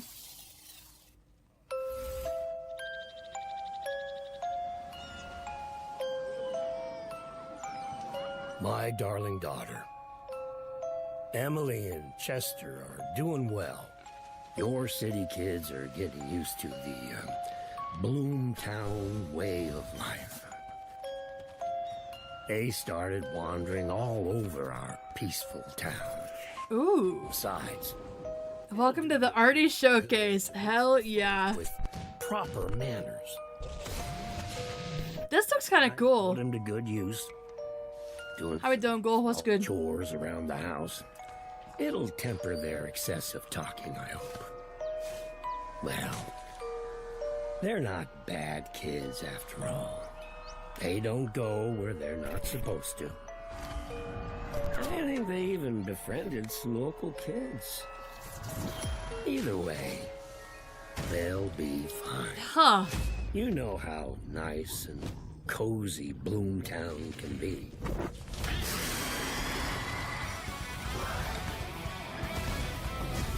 This was looking kind of Stardew-ish at the beginning,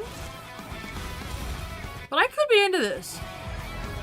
How we doing? We are big chillin', honestly. Trying to find some new games to play, maybe some demos. Bloomtown. I think I'm gonna wishlist that. I think so. Guys, ready for game night?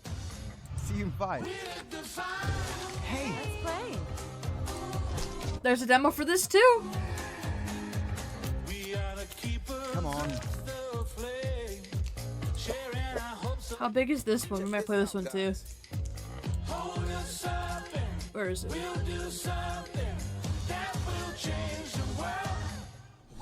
Where is it?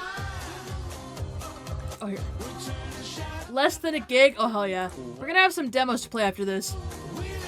For sure. Doing good, just tired. I get that. I get you. I slept for like 14 hours last night. It was awesome. I needed it so bad though. Don't worry. Ooh, how about this one?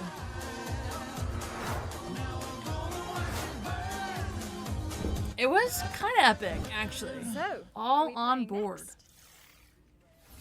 Okay, I hope y'all enjoyed those trailers, but now we're back and ready to introduce the next game, Exoborn. It's an open-world extraction shooter where you fight for survival against an apocalypse of natural forces. Here's an interview with the team at Shark Mob, so you can learn more about it. All right, cool.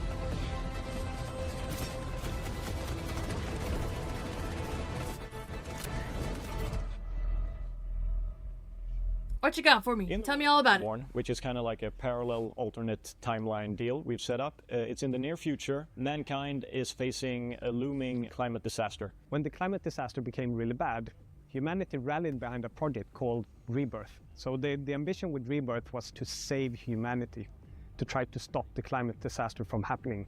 Interesting. And try to Okay. execute on that plan, and something goes terribly wrong, resulting in an even worse disaster than we originally tried to avert. And in this disaster, the players kind of get caught up in a I thought that plane was going somewhere else. serious conflict, which you get to explore in the game, and you get to figure out exactly what's going on behind the scenes. But Yikes. essentially, you are a rebel trying to save mankind, and things get progressively worse. Kind of like a firefight in a tornado. It gets worse and worse, not better and better. Exoborn is a tactical open world extraction shooter set in a very dynamic world with forces of nature that constantly affect the way you play the game. You might be looking to grab some loot in a certain area, but oh no, suddenly there's a massive tornado ripping through there and you're being ambushed at the same time. Oh my god. So it's that change, that dynamic change that we think is really exciting and fresh. So when players go in, session to session, minute to minute, and even second to second, they're having to constantly change their decision making.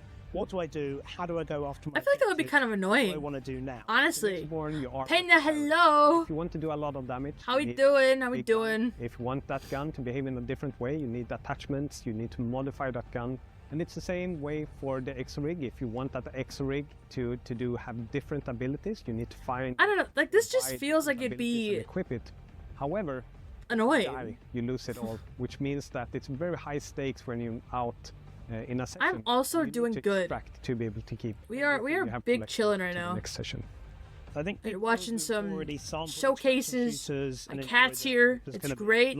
All is well. And get in on people who've played PvP shooters of different ilks, the more traditional made by the Bloodhunt devs. They're going to have an exciting time. Yeah, I don't know much about them. We've had a mantra since many years back, since previous employments, which is always playable. Basically get the game up and running quickly, at least for us it's always been in multiplayer, so you can have people come in, evaluate it, and then you build based on user feedback.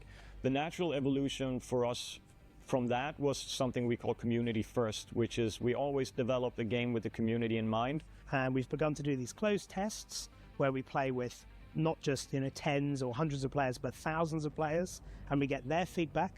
And we get to see how in line our thinking is with the people that we want to ultimately play our game. We listen. Okay, that's a smart thing to do. Honestly. So we can progress and make additional content, additional features. You can wishlist Exoborn on Steam, join our Discord, or go to the website and sign up for the playtest. I think I'm gonna pass on that one, it's but coming soon to PC and consoles, so wishlist it. Could be all right. You can also sign up on the official website for future. And I just feel like something always going wrong is not the kind of game that I want to play. It's time for another world premiere. This one's kind of like Fall Guys, except with flightless birds. I don't know.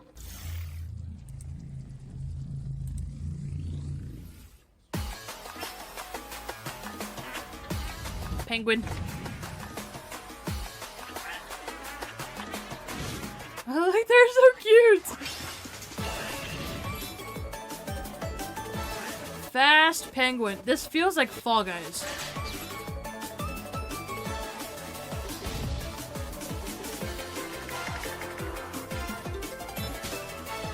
Fall Guys mixed with like Mario Kart, maybe?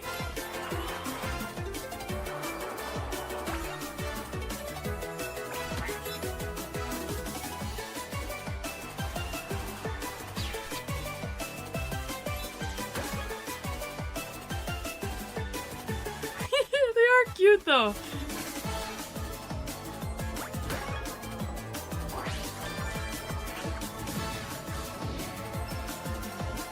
Fast Penguin with 3 A's, by the way. Open beta test. Ooh-wee. Heard it here first. Fast Penguin coming to PC and consoles in September 2024.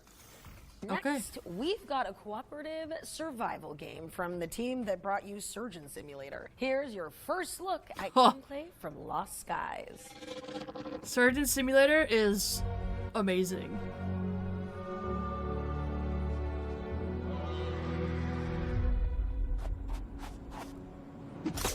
Give me something so ridiculously silly, please. We're not gonna get it, but it looks pretty.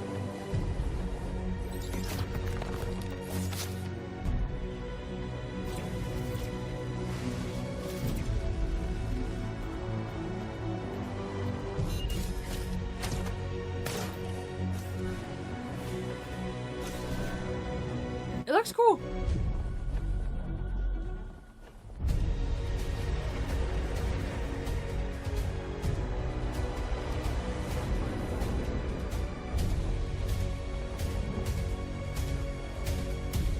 keep thinking that redhead is Aloy from Horizon.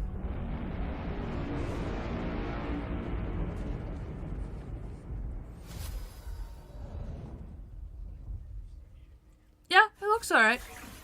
Lost Skies is soaring onto PC soon, so look out for it. Okay, our spotlight montage is up next, where we're gonna hone in on a set of 6 games launching in the near future. Near future. This is big. Have you ever wondered if you could survive in an ever-changing post-apocalyptic landscape? Not really. Well, wonder no longer. With the brutal survival simulator Endzone 2. Build settlements and balance resources as you face off against an unforgiving world. Endzone 2. It feels like we're seeing a lot of these kind of games right now. Available in early access on Steam right now. Take a trip back to the 1980s with Tormenture, a dark horror adventure starring a cursed retro cartridge that is affecting the world around you. Solve puzzles as you steel yourself to a variety of eerie disturbances, and watch out for the surreal enemies that skulk in your shadowy surroundings. Tormenture is coming soon to PC, but you can check out a demo on the game's official Steam page. Wait, I don't see it. Third-person roguelite with a delightfully gory twist. Swap Meet allows players to augment themselves with the discombobulated viscera of their enemies. Inspired by games like Hades and Returnal, you'll play as an Let me see how big the install is. meat scientist, always on the lookout for powerful leftovers. Swap Meet is coming soon to PC, but the first 1,000 players to sign up at go.playswapmeet.com/FGS will get guaranteed access to the next playtest. Tormentor. Sea Power. A gig? Okay, we're gonna have so many demos to play, I can't wait. Cold War conflict. It's gonna be simulator epic. From the lead designer of Cold Waters. You'll take part in tense battles for naval and air supremacy, using realistically modeled vehicles and weapons. Players can enjoy a dynamic campaign with multiple theaters, where they must use their wits to respect the rules of engagement in historical and fictional combat scenarios. Sea Power is coming soon to PC, and you can wishlist it now on Steam. Okay, The Fury of the Elements in Stormforge, a mod-friendly survival crafting adventure set in a procedurally generated magical world. Alone or with up to 8 players in co-op, you'll pilfer dangerous storms for resources and use the treasure to craft epic structures and topple deadly bosses. What secrets will you uncover as you conquer this mysterious landscape? Find out when Stormforge launches on PC The art's cool. in 2025.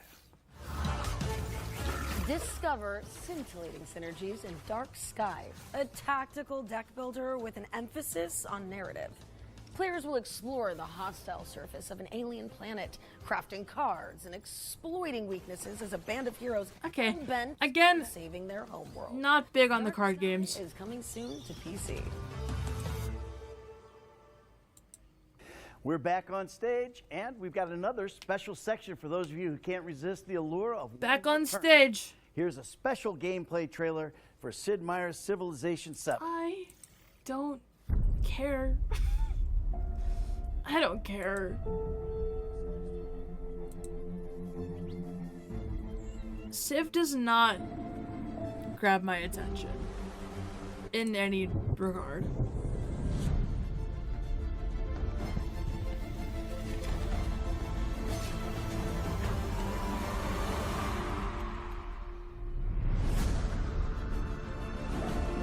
Build an empire.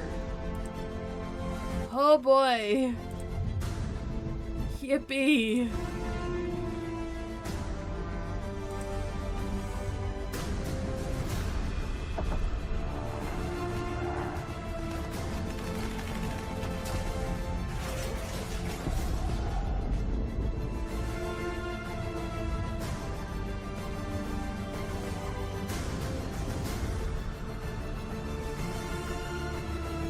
Yep, it's a Civ game. Keb! What it do? What's good? How we doing? Welcome in, gamers. How are we? How are we? How are we? What are you doing? The Wolf Among Us. Ooh. Is that... That's a Telltale title, isn't it? Am I wrong? How is it? Tell me about it. Tell me about it. We're watching Gamescom Day 2 right now. And we're looking at a bunch of... Well, right now, Civ 7. But, The Wolf Among Us. Oh, it's on my wish list. Oh, it's on sale. Yippee. It is Telltale. Yes, tell me all about it. It was good. Did you finish? Are you done? Civ 7, yeah, Civ 7 is okay. Lots of murdering. Oh! Yeah. You're mad that Kev murdered someone? Oh, that's so big. That's a game that I've had my eye on for a while. Let's see, what is it? A Bigby Wolf will discover brutal, bloody murder is just a taste of things to come. Huh. I'm glad that Telltale is such, like, a solid, like, company that's like, oh, they made this? Pff, we are so good. We're so good. But most were in self-defense. You know what? In that case, it's okay. That's okay. Truly. There's nothing wrong with this. Hi, can I help you?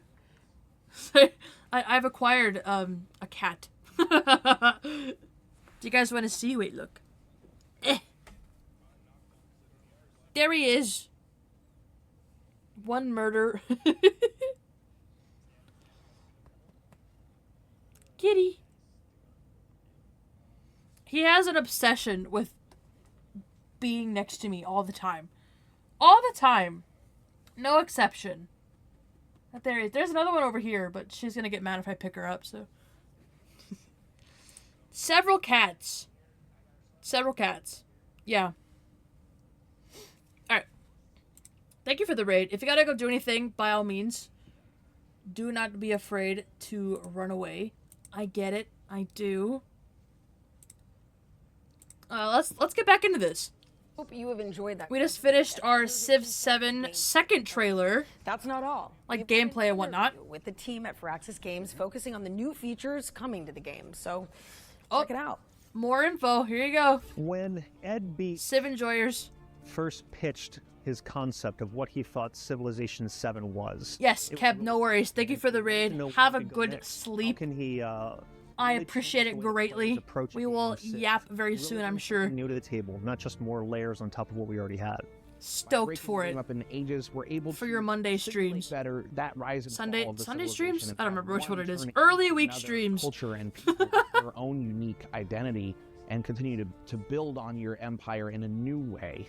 What makes Ages interesting is the ability to really focus in on that particular time period, whether it's the interaction. See, I don't get the hype around Civ. The nature of that interaction.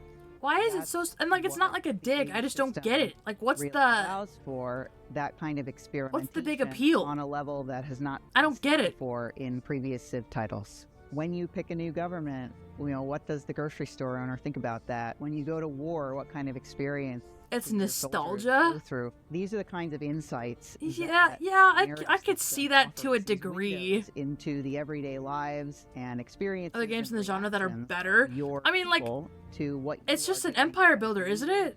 And what is happening during this particular period of time in the history that you're creating. So I guess cool things about Civilization 7 that does sort of mirror the ingenuity and creativity of back in Civ 1 to 4 there were no other games to win the game pretty much. I get it. I get it. Never really out of it. When you get to a new age, like it's just like you can pivot and change things. It's so big and it's so hyped up, and like I watch people play it, and I'm like, death victory. I don't get it. Knock out the other players, and even if you were trailing like, what are you previously, what are you doing? The chance to get that victory at the end is pretty much all. Like I don't know what you do in Civ. What's no addition to with Ages is the way that you have new cultures emerging. 5 was the first one. That was like other options. Okay. Confucius. 6 there were better options. Okay. I've already got some lines into because I'm. They're talking about all these cool updates or upgrades or which I don't even know what it is. But depending how I play, if I'm playing, you know, mountainous territory, if I'm playing with things that trigger unlocks for other civilizations, I can change the path of my own history. So when you get to the end of an age, based on He's how you only play, excited based because on the it's city Civ. you've chosen, based on Okay. the leader you've All right. chosen, that determines That's the next fair. cultures that are available. I feel like that's to a emerge big, as you go into the next age. It's a really big cool growth pull for a mechanic lot of as you people, evolving and actually. steering your culture as you go through time. When you get As a to the game I'm end not of the game, expecting you get to much, the end of the yeah. modern age. Like, it doesn't It's truly multicultural look empire like that you much. built. What matters at the end of the day is that you've built an empire that you are proud of and that you have had fun building and that you gain satisfaction from.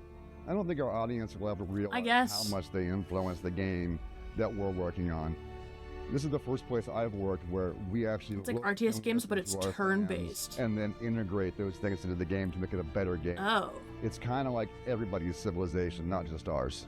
We love our community. We always think Like of Age of Empires? in gaming, Okay. and it's Okay. true. We love listening to our community, getting all of the But feedback larger we can about the scale. game from Oh. Civilization 6 and games prior. Huh. Gather it all. We listen to it. We Interesting. teach to Okay. it, and we've put a lot of that thought and feedback into Civilization 7. And I also probably would not play Age of Empires, so... And I'm just not big into, like, empire builders. See, I picked up the damn cat and now there's hair in my nose and it's driving me nuts. Build an empire that stands the test of time in Sid Meier's There's so much tremendous large-scale thing. Coming to PC, Yeah, consoles, and Civ probably did pave a good chunk of We've got pathway another for world that, premiere though. coming up next for an action platformer with a I get it. shifting I get it. protagonist. Let's check it out.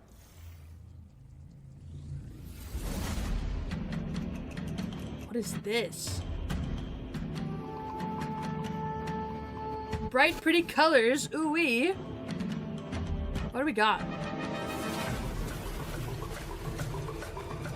Oh. This is kind of cool looking. It's all based on the real-world maps and provinces. Civ is a randomly generated map with tile borders.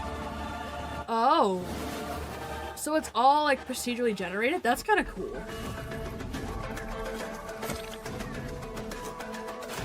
Huh, I didn't know that. But I guess it makes sense. It's like, oh hey, here's this map, do something with it.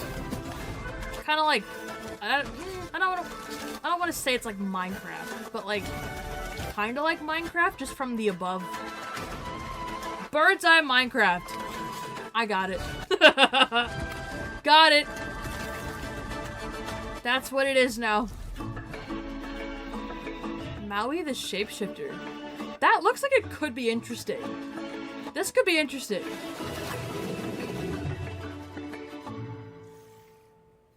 Not at all like Minecraft, except the tiles. Okay. Now okay. Push things forward. Okay? Because we've got another I don't know. watch deep dive for you now. And this one's all about the end of the world. In it. Yeah, well, In it, bro. From Ned's British accent, here's Rebellion Games. I got more Scottish than British from I that. thought my British was great. All right, yeah. Oh, back in the yearbook for Atomfall. Survival Instincts. Okay. I'm gonna go through all of those. Oh. I'm Ben Fisher. I'm Associate Head of Design for Rebellion, and I'm working on Atomfall. Atomfall is a survival action game set in 1950s Yorkshire, where the player wakes up in a quarantine zone surrounding the Windskill plant. British people are so funny. Why they're there and what has caused this quarantine. And not because they're like The mysteries. funny, they're just With Atomfall, funny. we wanted to try something new, and that involved bringing in lots I don't know if that makes any sense. One of the games that has influenced Atomfall is obviously you can see some parts of something like Fallout in there, but also other games in that similar genre like Metro, even a bit of BioShock. When you start the game, you wake up in a bunker inside this nuclear quarantine zone. You don't know who you are, you don't know how you connect to this larger story. The major motivator for the player through the story is finding out how they relate to this disaster, what this disaster is, how they can escape. We don't tell you what your backstory is, but we plant clues through the game about what it might be. There are several mysteries that we set up but won't pay off as part of this larger world building. Part of the reason for that is to give you room to express yourself and to make those decisions yourself, but part of that as well is that the history of that kind of British storytelling is to open mysteries and not fully resolve British them in a storytelling. way. So it fits nicely with the kind of world that we're trying to build. We wanted the combat in this game to feel very kind of brutal, high stakes, kill or be killed survival. The gun being like low-key rusty melee combat is really getting me. Combat, so you can find melee weapons and throw them. Why is it rusty? Kick enemies, you can smack them with a heavy strike or jab at them with lighter strikes. And we want you to mix up these options, so you've got to choose every shot carefully. So that kind of high-intensity survival is the philosophy we had in mind when building the game. But we want to make sure as many players as possible can enjoy the play experience. So we've approached difficulty in a slightly different way, and we approach it instead as different play styles. So the game has a survival element, it has a combat element, and it has an investigation element. And we give that's kind of nice options at the start of the game to fine-tune any of those channels of gameplay to have the play experience that they prefer. I like that. Accessibility options I like that as well to make sure the game is playable by as many people as possible. Atomfall is coming to PlayStation 4 and 5, Xbox, PC, a Day 1 Game Pass in 2025. Okay. I would be willing to try that one out. I'm not gonna lie. I'm usually not big on like survival stuff like that, but investigate the. It looks pretty alright. When Atomfall lands on PC and consoles in 2025. It's getting better. It's It's great. Irish, kind of. Yeah, no, it's sound great. like Roger Clark. God help me. This next game was revealed during our spring showcase earlier this year. It is a cult simulator that puts players in service of the elf gods. So here's the latest update on the worshippers of Cthulhu. Peggy 18. Peggy 18. Whoa. Whoa.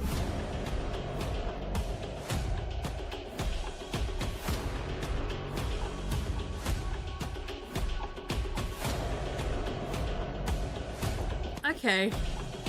It looked more promising than it is, I think.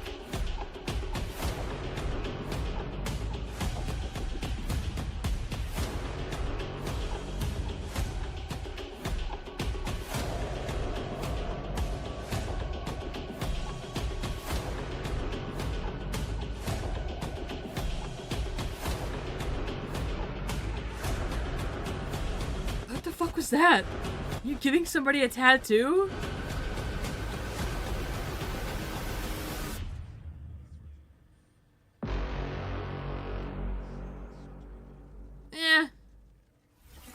Breaking news. Worshippers of Cthulhu is coming to PC and consoles on October 21st, 2024. All right. Now, PCM consoles? check in What the with fuck Spirit does of the that mean? Samurai, an adventure game inspired by Japanese mythology. A kitty? And a fox? Ooh. Oh, we saw this! Didn't we see this?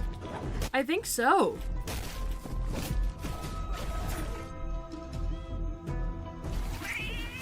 Oh, the cat!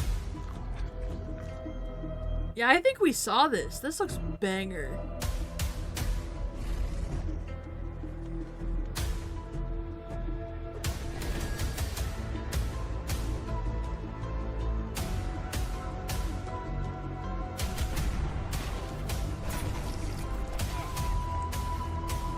I really like the difference between the art styles, where it's like almost like a stop motion kind of thing, and then it's like, yeah. Did I wishlist this? I think I did. The Spirit. Yeah, I did. Okay. Spirit of the Samurai. I thought I PC did. In autumn 2020. What a Now we banger. got an update on Starship Troopers Extermination. Let's see what Offworld has been cooking. What do we got? Hi, I'm Chaz Barker. I'm the lead game designer of Starship Troopers Extermination. Hi. Let me tell you about something we're introducing to the game. It's this monstrosity of a tank, but in bug shape. It's called the Tankabug. It has a suite of different moves that it's going to ruin your day with. We're trying to make the Tankabug Good, giant bugs. as close to the movie as possible. What movie? There was a movie like this? As much damage as possible before he probably gets mad at you. I'm Tamira Sparat, aka Tammy. I'm the lead environment artist on Starship Troopers Extermination. There was a movie? This is an icy planet that has been infected by a bug. Did you hear that? Have had Jesus. to mutate and evolve within that frosty environment. That's where our players are going to be able to encounter the Frost Drone and the Frost Warrior. So we're very excited to introduce this new biome to you guys, and we really hope that you guys enjoy it. I'm Peter Maurice, Project Lead for Starship Troopers Extermination. Our goal for single player is to introduce a new way to progress your character and prepare you for 16-player multiplayer. A really 16? Cool wanted was bringing General Rico in. He's now in charge of a special operations group. Holy He's forming smokes. the best of the best from all military branches, and he's invited you to come and try out for a special operations group.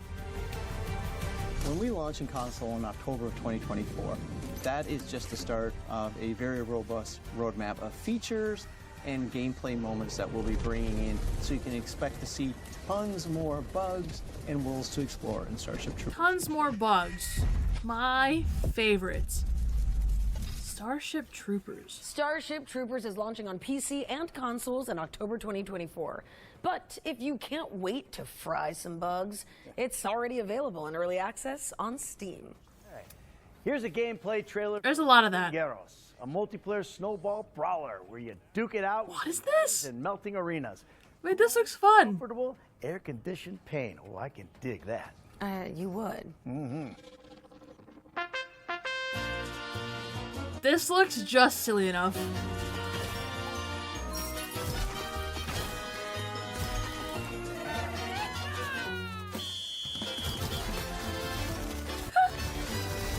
That's so silly.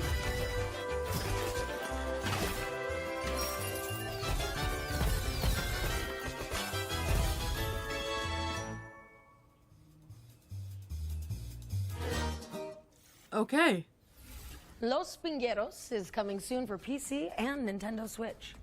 Now, if you remember, during the summer showcase, the Future Game Show launched Could be fun. an initiative to spotlight up-and-coming indie games. We called on developers to submit Yes. their games in a tight 45-second format, kind of like indie elevator pitch, if you will. Well, I love indie games. Overwhelmed with creativity, and the crew behind the scenes have picked out some of their favorite examples to share with the world. Do you want to take a look? Yes. Absolutely I do. Hi, I'm Dana, and I work on Projected Dreams with my friends at Flowberry Studio. The story of Projected Dreams is about a little girl named Senka and her mother. Together, they tell stories and animate them through shadow play on the wall. Oh, that's kind of Moving cool. houses, Senka is left to tell stories by herself and uses her mother's old photo album as an inspiration for her fantastical dreams. Solve puzzles by dragging, rotating, and stacking toys from Senka's room to recreate shadow silhouettes on the wall to uncover key events from her mother's past. Projected Dreams echoes the comforting feeling of playing in your that's cool. during warm summer nights and slowly unfolding the stories of the people closest to you. The game will release early next year on PC and Mac, so be sure to wishlist Projected Dreams. There's a demo. Hi everyone, my name is Martinez, and along with my colleague Montes, we are the developers of Haunted Paws! Oh As yeah. two puppies trying to rescue their human friend trapped inside a haunted mansion. You'll have to work together to complete puzzles and sneak past see, how monsters big that live is inside the this? mansion. The whole experience is focused on two-person multiplayer, so it's perfect for couples and friends alike. We'll feature both local split screen and online multiplayer, so you can play on the couch or across the country. Only one player has to purchase the game and can then invite their friend to play for free. It's a gig, we can play it. There's a full range of customization options. We're gonna have so many demos to play after this. I can't wait. Live dog into the game. Haunted Paws will be coming to Steam and Haunted Paws, that's on my we wish list still already. I haven't thought decided so. on the release date yet. In the meanwhile, you can I follow us thought on so. social media for development updates, and don't forget to wishlist on Steam so you know when the game is out. Hell yeah. That's gonna be fun, I think. Hi, I'm Pablo Coma from Roblo Games, and I'm super excited to tell you more about Necrostory. Necrostory is a light-hearted RPG where you play as a powerful and kind of evil necromancer. You cast powerful necromancy spells, raise armies of skeletons, sign dark pacts with demons so that you can later transform into them, and most importantly, you capture dead enemy souls before they fly away in order to take control of them. After capturing creatures, you can manage your team and the skills and equipment of your teammates. You can also upgrade each of your own spells using their dedicated skill trees. Necrostory will be available for PC and consoles in September 2024. Okay. You got about an hour of this left, right? Cool. Hi, I'm Alex, and I'm a solo dev working on a multiplayer action RPG called Sword Eye. Sword Eye is an extraction looter that combines the fast-paced directional combat you'd find in games like Mordhau or Chivalry with massive multiplayer dungeon crawls. Enter the dungeon alone or with friends, battle your way through monsters, bosses, and other players, and escape with your loot alive. I'm building the game I've always wanted to play, and I can't wait to share it with you all. So visit the Steam page to wishlist the game and sign up for the next free playtest.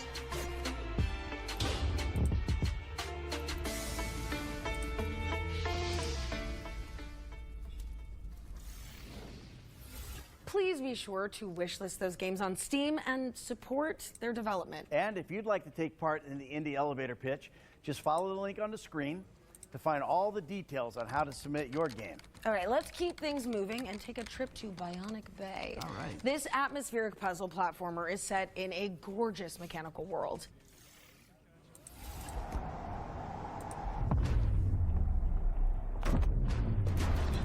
Oh. Oh, that's kind of neat. Oh. How cool is that?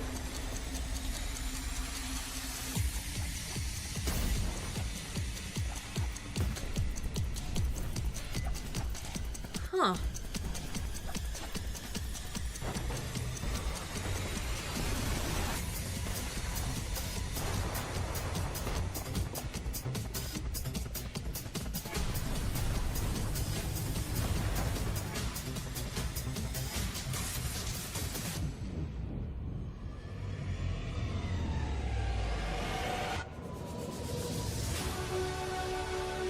Oh.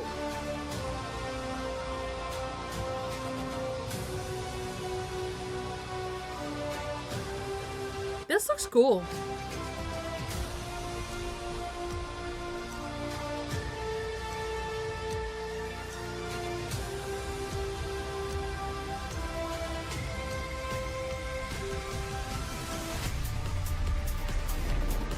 I feel like I might be really bad at it though, and it would piss me off.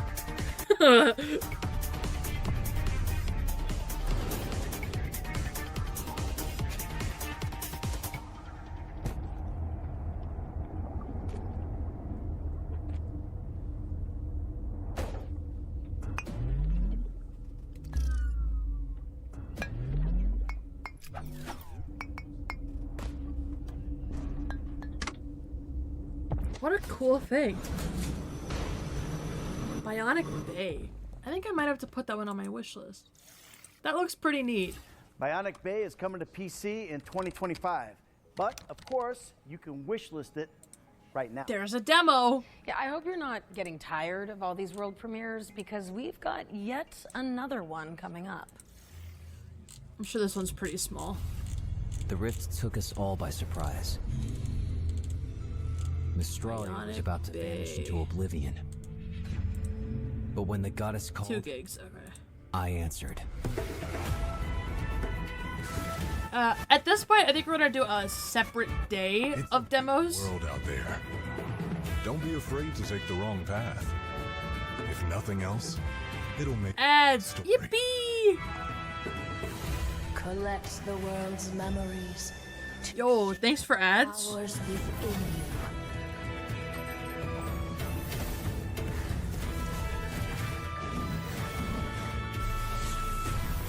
Even our guardians seem to have forgotten who they are.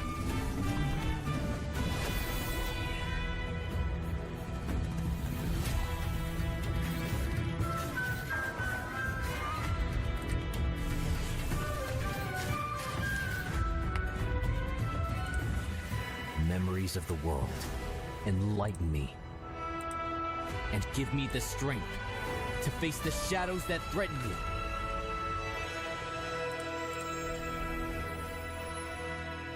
Okay, that looked alright. Memories await.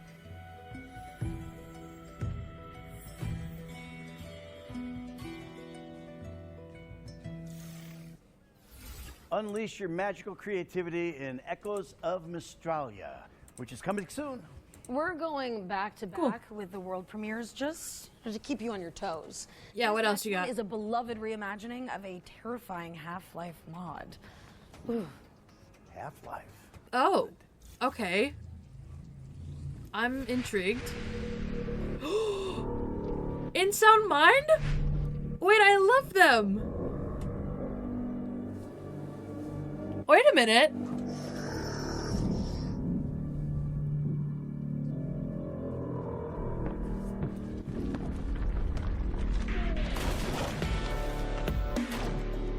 I'm intrigued.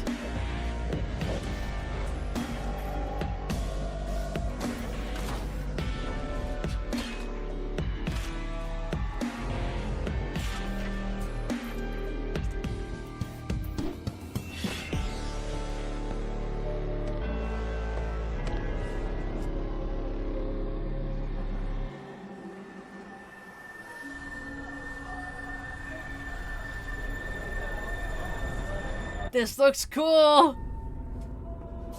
This looks cool.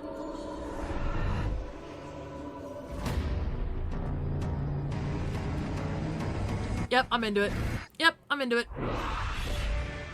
Nightmare House. Done. Sold. Done.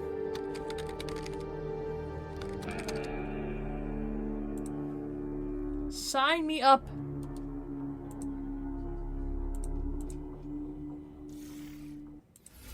Wait, did that wait, whoa. For free? Nightmare House Reimagined That's cool. is opening its doors to PC players That's cool. in 2025. The developers are also bringing the original Nightmare House mod to Steam. So watch out for that in the near future.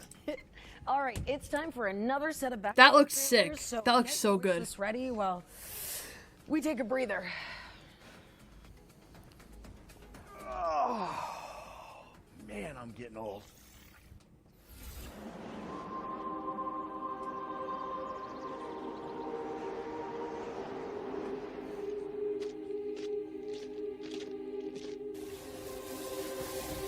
Okay. Is it more like zombie horror games?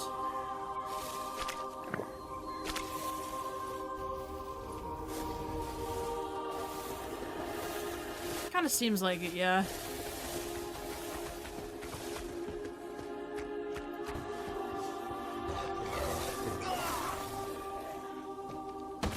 I want the most, like, grotesque things to be coming after me. I love that shit. It's so awesome.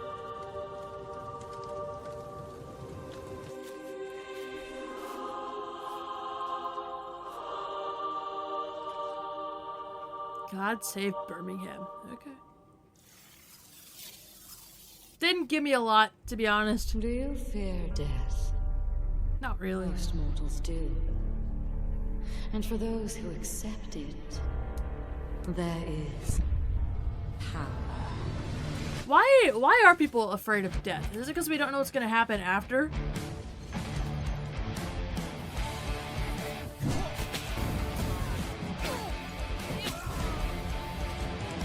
I don't think I ever understood that. I'm not really afraid of dying.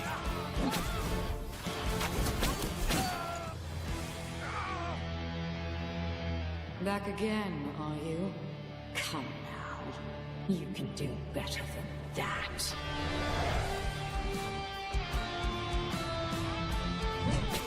Good music. I like the music.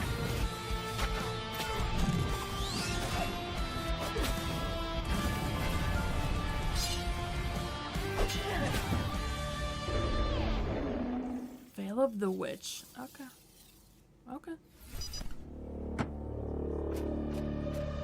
Section 13.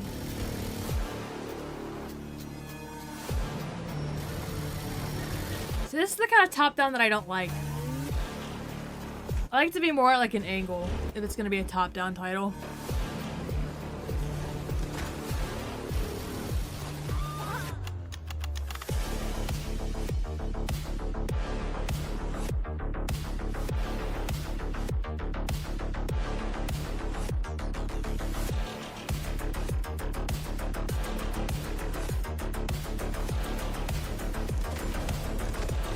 love how they're wearing traffic cones.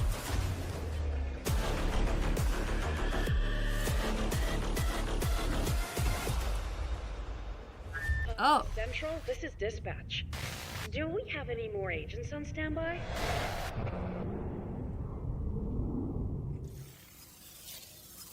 Yeah, okay. It looks alright. I write these lines from a lost monastery in the Pyrenees, whose name and existence few know. Although I came here as a guest, I am now a prisoner. Oh, don't tell me. Did my shit crash again? So help me God if it did.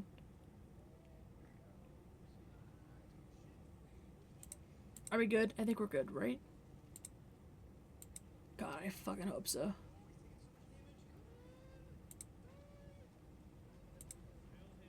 No, I think we're good. Okay. I dropped 70 frames earlier, my whole stream crashed, and I'm just like, is it fine? I think it's fine. Okay.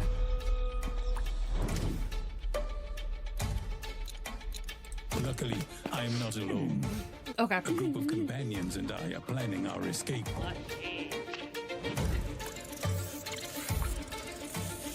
We must confront violence, corruption, and our own fears.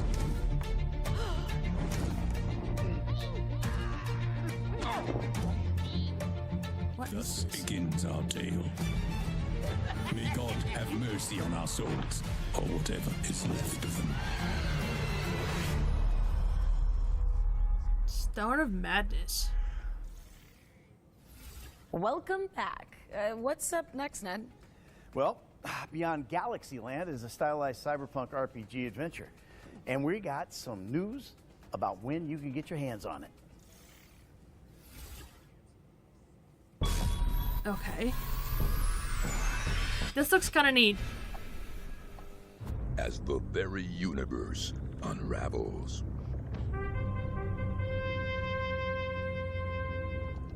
and all life hangs in the balance, you better start believing in heroes. Guys?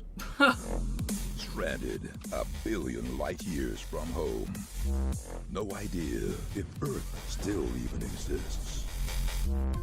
And a sentient gas cloud devouring the cosmos? Oh! You're not gonna save this universe alone. Skyrocket across the far reaches of the galaxy to assemble a ragtag crew of specialists that might just tip the balance. It looks cute.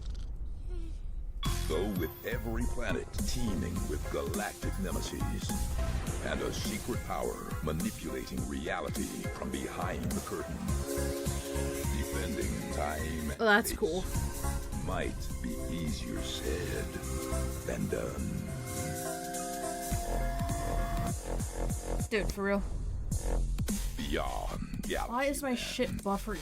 Launching to Earth on September 24th. That's my birthday! In case anyone's wondering. Beyond Galaxyland is coming to PC and consoles on September 25th. I just have to throw that in there every time. This next section, the Ones to Play montage, features games with demos available on Steam. So you can try them all out right after the show.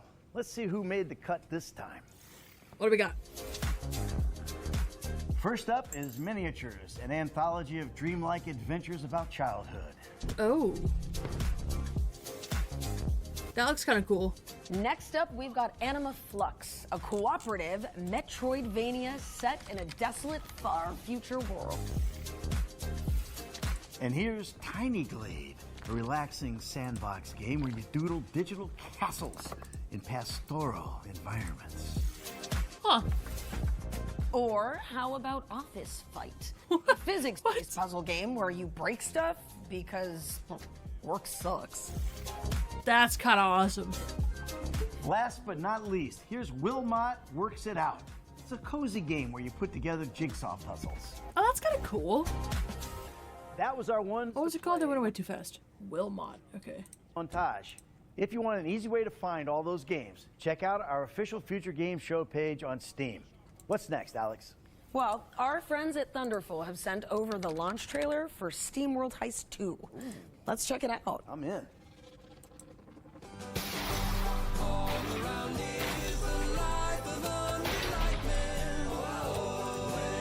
Okay, cool. What else? Oh, is there a... Yes.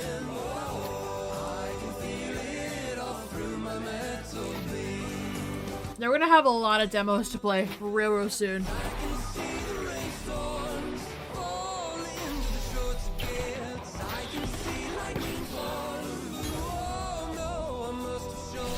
Yeah, okay.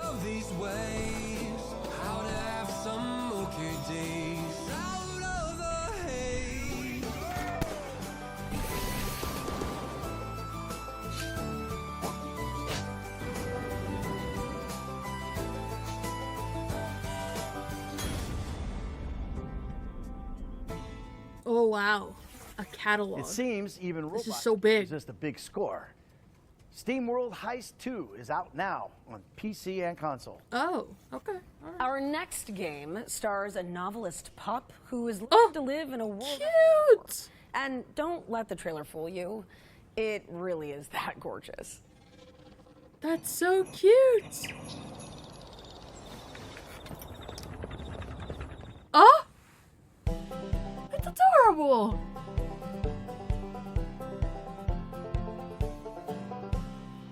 Look at the puppies.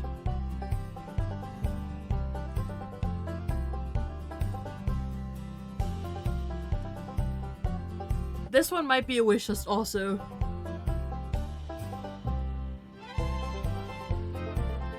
It's so cute.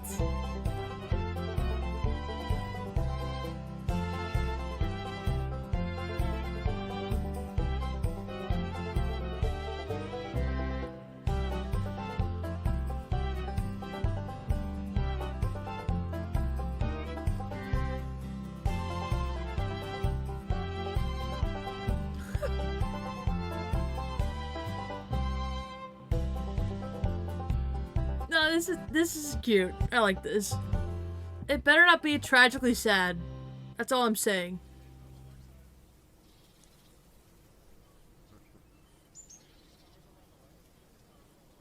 Sunset Hills. Yeah. Yeah. That looks so cute. Yep, you saw that right. Sunset Hills is out now on PC. And a console release is coming soon. Okay, it's time for the final entry. That's so cute. To watch Yearbook now. It's a cannon simulator with an exceptionally long name, but thankfully the developers have shortened it to PVKK. Oh, come on. That's no fun. No guts, no glory. I'm going to do this thing, all right? What's the actual name? Let me try it out. Okay, so this game is called Planet and Independent Bingun. Nailed it. I know, you know what? Never mind. Screw it. Let's just roll the intro. Okay. What are these guys doing to me?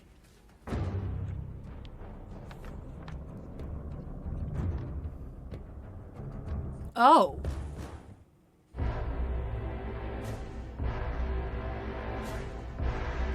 That didn't even look like a word, to be honest. Look at this. What? Planet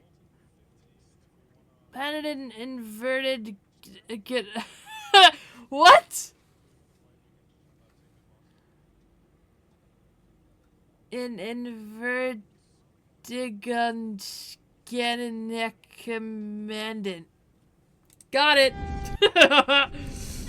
Got it. I work at Bip & Bits and we are a small indie developer in Germany. We are working on Planetenverteidigungskanonenkommandant, or PVKK in short, and essentially it's... Wait, did he just say it? Kanonenkommandant, or a small indie developer in Germany. We are working on Planetenverteidigungskanonenkommandant, or PVKK in short, and essentially it's Space Invaders. Sure. But the cannon you fire is really complicated. In PvKK, you are in the small bunker and you are tasked with fending off an interplanetary invasion from space, so you shoot down spaceships. Maybe you've been wondering if PvKK is a horror game even, or a narrative game. And really, it's a simulation game, but a very approachable one. Not that you need to study a big manual for very long. We do have a lot of narrative parts and mystery parts that are intended to give more reason to actually firing the cannon. So you get some story with that, and you know why you're doing that. Attention, Commander. Stand by for mission debriefing. Commander, your service today was at the expected level. I wanted to explain a little bit what you actually do in the cockpit. So first of all, you manage the energy levels. So you have different types of generators depending on where you are at the game. And you generate energy to use with your cannon and in your facility. Interesting. Definitely interesting. Then you need to monitor the space where the spaceships come in and try to land on your planet. And you need to identify them, detect them, classify them, and then you need to make a plan how you want to approach that situation. If you've chosen a weapon on a target, you go into this long firing sequence where you just pick your ammunition, get it ready for firing, and then you have to basically calculate at which angle you have to shoot the gun. Because the ships are moving at a certain speed and you know your projectile is moving at a certain speed, so you have to calculate how much you need to lead your shot. And then you adjust the cannon and get everything ready without losing energy. And then you can fire the shot. I think I'd miss every shot. And this, depending on the ship's size, this has to be a really well done sequence. Because there are larger ships, and there you don't need to be super precise. But you can also be really precise. Like you can hit a 2-meter target at a 15-kilometer distance if you calculate correctly, even with the big gun. Our goal is to release Planetenverteidigung. I'd miss every shot! 2025. There's no way! Wishlisted now. And join our Discord to not miss anything and chat with us.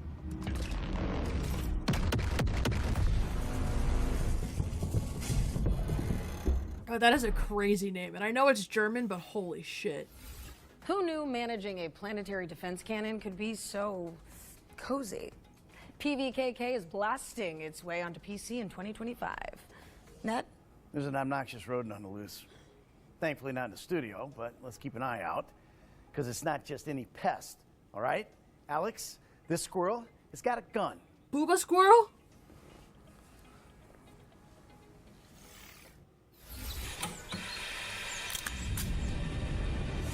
In a world of peace and tranquility. Oh, you know it's gonna be good when you hear that. Homeowners will now hunt causing significant power outages. Lies beneath the surface. An ordinary rodent's fate is within his grasp. Oh my god. This squirrel is here to eat nuts and shoot some guns. And guess what? He's all out of nuts. Expect sandboxing, puzzle solving, and gun-slinging action in the platform epic you never knew could exist. Was that just a squirrel strip club? The food chain's got a new hierarchy. Oh my god. Squirrel with a gun. That is so funny. To Steam and Epic. That's coming out tomorrow? PS5 and oh my god, that's so funny. And S this fall. That's so funny. Stick 'em up. Squirrel with a Gun is coming to PC on August 29th with a console release later this year. So over to you, Ned. Okay, well, let's take a closer look at One-Eyed Liko. This is a psychological horror game inspired by Slavic mythology. Ooh. Хорошо с тобой в 30-м царстве, кузнец, как в божий день. Отдыхаешь душой. Я просто хочу выбраться отсюда. Где еще ты найдешь такую компанию? Oh. Я ищу лихо, не чтоб угодить ему в пасть. Да ну, а для чего? Чтоб, черт, да бес его знает, портной. Говорят, кто ступил в темный лес, не уйдет прежним. Выдержи его испытание, Пройди сквозь чрево мертвеца. Умри и сам воскресни. Ну что, готов? Нет! Стой! Погоди! Лихо! У тебя гости! One-eyed Liko? I don't know, that one looked okay. One-eyed Liko is coming soon, and you can wishlist it on Steam. Oh, we'll play the demo. All right, How about that? Closing in on the end of the show. But that doesn't mean we don't have any tricks left up our sleeve. Yeah, you know, this game was... We'll play the demo for that one, because I'm really not sold on it yet. We've seen nothing else about it until now.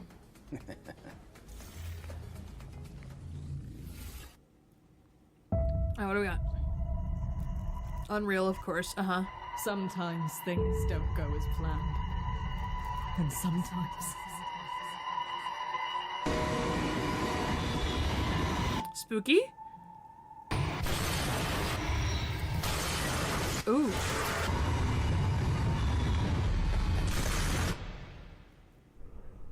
Digging. Always searching for answers we should have never asked. Always clawing at the surface like worms, begging for food.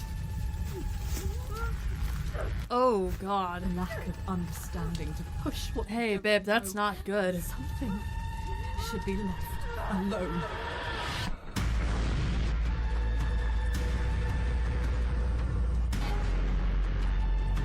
There's something we can do.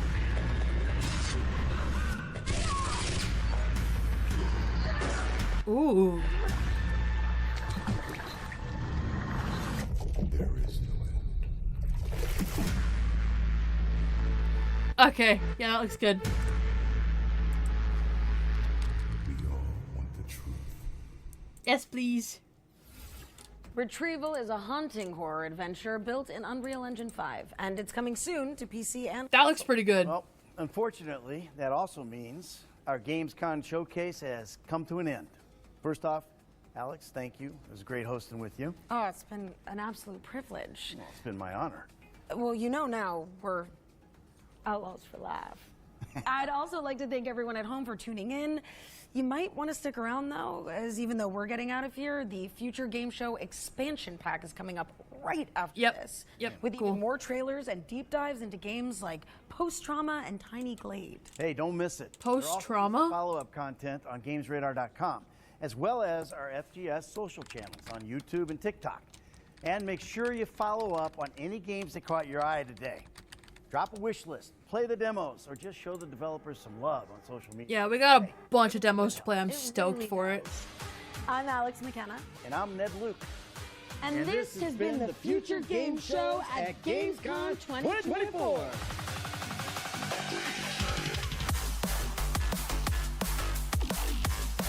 Cool. Alright, we got 10 seconds. Let's fucking go, gamers. Hello there, friends, and welcome to the Future Game Show expansion pack. Now, Ned and Alex have already hit the road, but the party continues here with more gameplay trailers and deep dives. Oh, yes. First up, we've got a trailer for Survival Machine, a co-op adventure game where your base is always on the move. Ooh. Oh.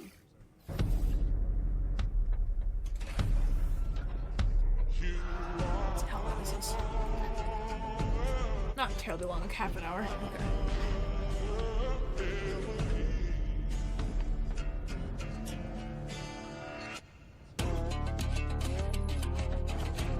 It feels like a raft, but on a train.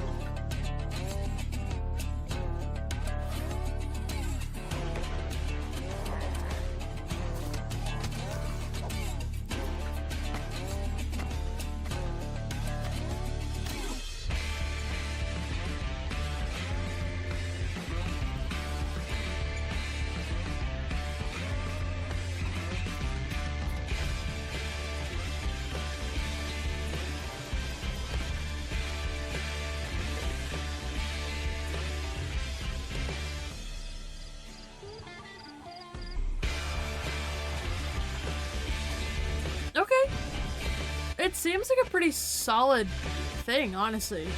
Looks like it could be a lot of fun.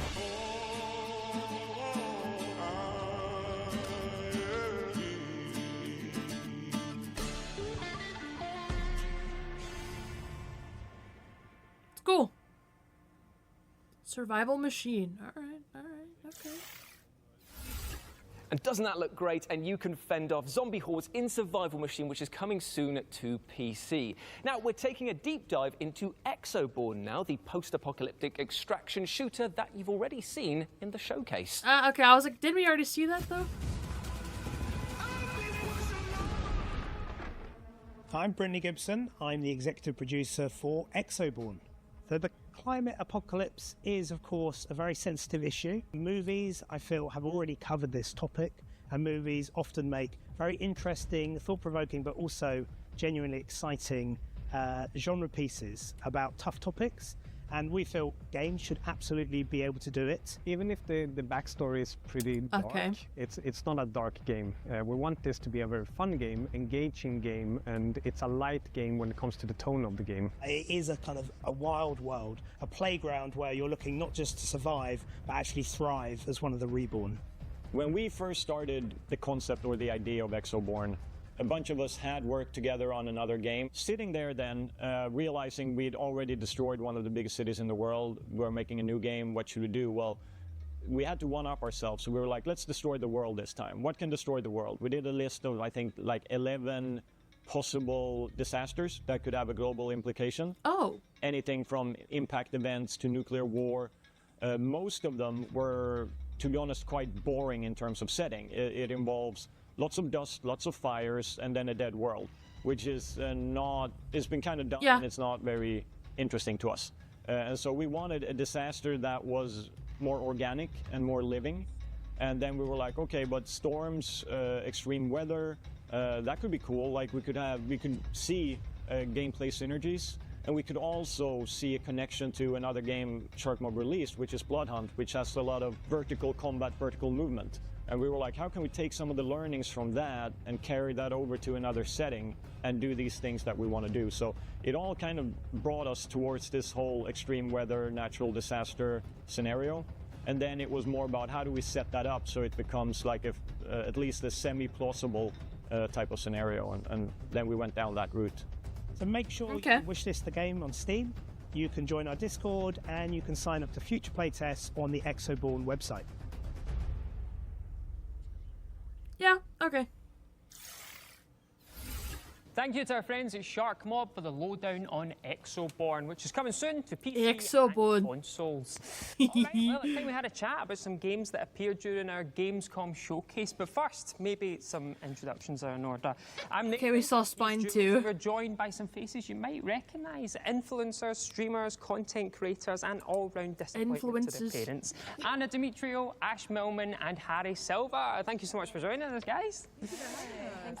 Now, Ash, we're talking about Spine, and I know that you love the look of that. I just love spines. I'm just a big fan of spines. Yeah. This one looks pretty alright. Keep us together. I'm really glad you've come to me first, actually, because when we spoke about this briefly, we've all gone, this reminds us of Sifu. It reminds us a little bit of Sifu. So I get to say that and be like, I've got a really salient point. Reminds me of Sifu. But yeah, I think this looks great. I love the vibe of just like a bit of violence, mixing up your martial arts, your shooting. And also I love, obviously, our main character with her pink hair. I was like, oh. Yeah, the character design is cool on her. Like you can change outfits or something. It looks like something that you could change the skin of. Or From the whatever. look of all of the enemies and the main characters, they look very cool. I just like in general the design. Beat 'em ups aren't really necessarily the kind of games that I'm good at. I don't think there's many games I'm good at, but that would probably be one of the least. But I love like the environmental design, just the look of it, the kind of cyberpunky feel looks very cool. So I think when I play it, I'll probably just be admiring rather than being good. It's one of those games that just looks so cool in stasis, but even cooler in motion. Like the amount of different animations that you've got for taking down your enemies. Like you can see them cartwheeling over the back of them and shooting them in the spine, ironically. God, I know the floor is reflective. They slide underneath and just shoot them right in the chin, and it's just like it's veering on that. Are we done having frame drops, computer? Seriously? Are we done with this? That'd be so epic, so cool. It's so sexy if you would stop doing that. Please and fucking thanks. Jesus Christ.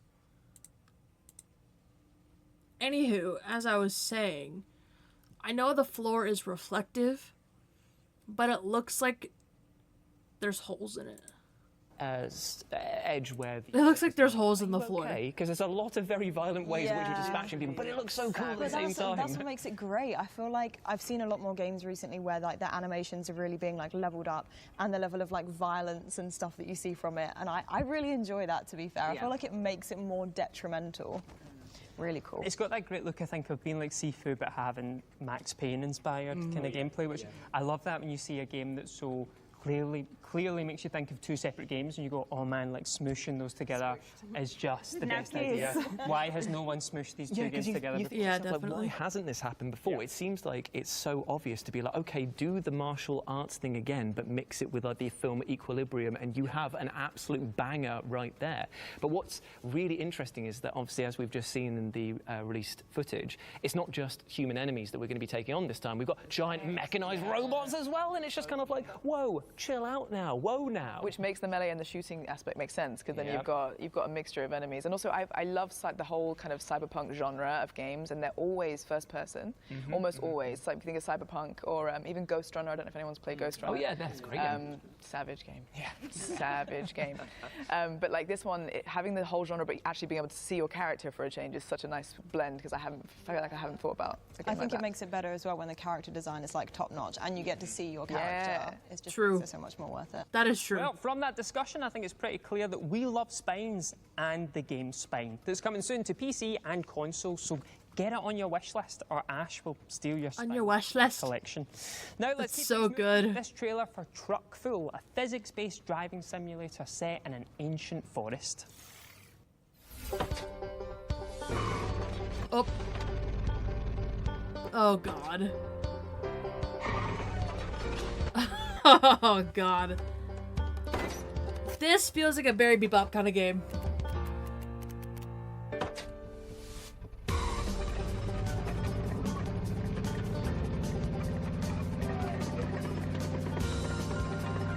It's silly and I kind of love it.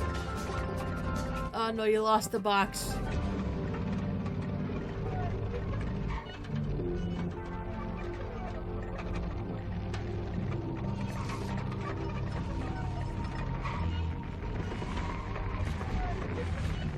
What the fuck is that? Oh.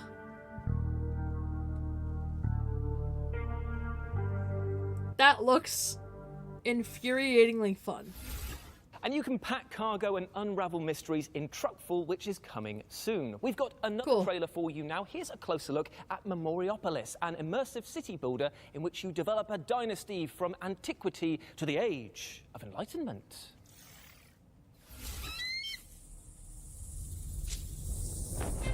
Okay. Like the eagle soaring through the sky, witness the growth of your dynasty. Behind this proud symbol hide the countless efforts to lift your city to new heights. For every visionary ruler, the true challenge lies in perceiving single voices in the crowd. Oh.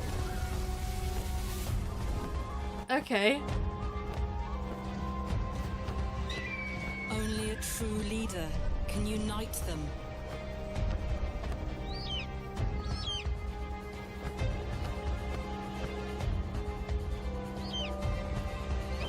And transform the city into the capital of capitals.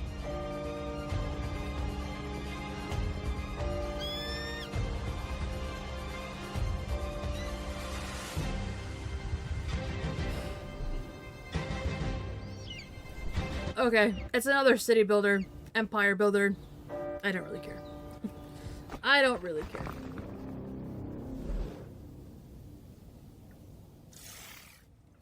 A lot of things happening tomorrow. This is coming to Steam Early Access on August the 29th. But what's up next, Nathan? Well, we've got an exclusive trailer for Skydance's dark fantasy VR adventure, Behemoth, featuring a never-before-seen boss encounter. Oh, we are spoiling you. Core, full stop, blimey.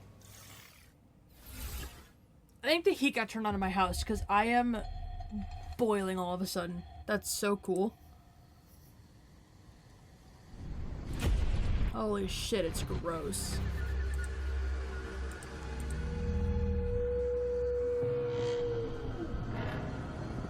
What the fuck? The Forsaken Lands. Hidden from the eyes of the world. Where the earth quakes beneath the tread of terrible giants. Only someone who inherits my power can succeed where I fail. See, I can't do VR.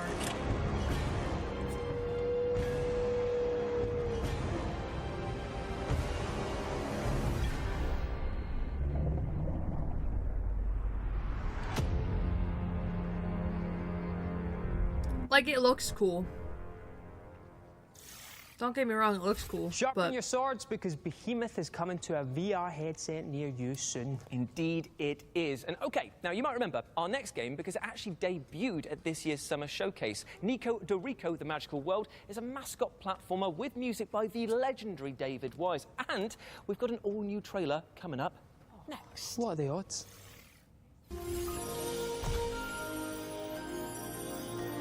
I think I like these two more than the other hosts.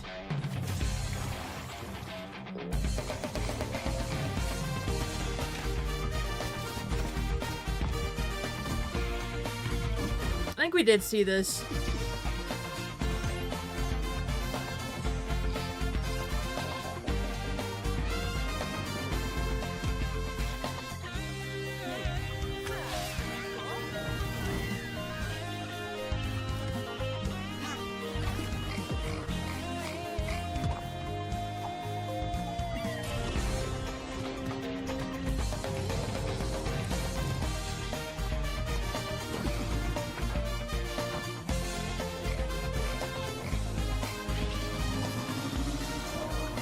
Oh yeah, we definitely did. I remember that. I remember seeing that. Yep. We saw that in Opening Night Live. Got any more water soon. EA Games for that update on Nico Dorico The Magical World, which is coming soon to PC and consoles with the best game title ever. Shall we dig into another game from the showcase then? Well, how about Atomfall, the British take on Fallout from Rebellion, which is quite a pivot from the British games that we've known them for. I'd like to welcome our fellow FGS host Matt, as he has actually played it. Matt, how is it? I was pretty blown away by it, actually. So I went down to Rebellion to interview Ben. You saw some of that interview in the showcase earlier. And yeah, when I arrived, they were like, you just want to play it for an hour and a half? And I was like, yes, please. So yeah, unless anybody else at Gamescom currently has queued up 4 or 5 times to play it, I think I can claim that I'm the person on planet Earth that's played the most Atomfall outside of the studio, which is pretty cool. Everybody's been saying it looks like Fallout, it looks like BioShock, and it is exactly that, right? Like I would say mechanically, moment-to-moment gameplay, very BioShock in sort of gunplay and melee combat. You can throw all of your melee weapons a la 360. Oh, that's kind of fun. And it's brilliant. And retrieve them, yeah. You can even like skill that up so that if you're like throwing an axe, eventually it will like lodge itself into people instead of just bouncing off and maybe not doing as much damage. Well, what's interesting is like we look at, say, where Fallout 76 is at the moment with using lots of folklore and legend to populate its game world with special enemies and things like that. I wonder if we'll get the same, but for like quaint Devonian legends. It's the Green Man. Oh, bloody hell. It would. It's the Beast of Bodmin. He's coming for you. But you could have like Yeah, there is loads of really great stuff. Like, you got Black Shuck, you got the Loch Ness Monster. That's it, we need some Loch Ness DLC. Surely. Surely. Yeah. That would be amazing, like a raid boss. That would be amazing. Oh my god, go into the water, you'll never come back out. Yeah, absolutely. And they talked a lot in the interview about being inspired by old British sci-fi TV shows. And so there's a lot of that DNA in there. Also, Rebellion have a bunch of like old retro comic books. This one looks kind of cool. And so when you have a metal detector, so you can do some metal detecting if you want, you find these like caches, and they're like little lunch boxes. That Damn, I'm out of water. Like Rebellion Bummer. comic book art on them. And so there's already early on hints to secrets and Easter eggs and all these things. And so I would imagine we find a lot The of that sort of lunchboxes stuff. also feels Fallout because they have lunchboxes and For actually sure. you open them and they For go. sure. Yeah, it's very much that I vibe. just love the Fallout world so much, and I mean you do too. I'm looking at that jumper. I have a bottle cap key ring as well. But like they have been so historically, you know, American, and it's so nice to have. We've got Fallout London now, but then something like this is just like taking that idea and having all these different aspects put into it in this quintessential British way. When there's so much that is quintessentially British that we don't see in games sometimes as often, and it's really nice. I'm really excited to see what they do with the visuals on that. Well, I can tell you now that Atomfall is coming early next year to PC and console, so make sure it's on your wish list. And not just that, but it's going to be day one on Game Pass. Thank you, Xbox. But now, Day one on Game Pass is always a big hit. To back block a bang. Always. Don't go anywhere. Keep that bum on that seat. I'm watching. Alright, what do we got? Tell me all about it. Dive the depths. Interesting. That looks like it would give me a stroke, I think.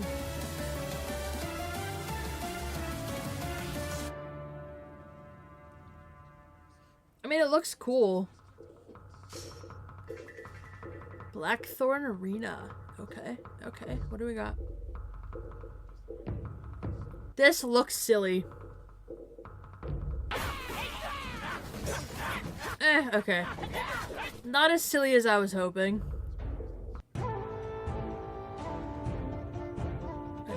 Hoxia? Hoxia? I don't know how to say it.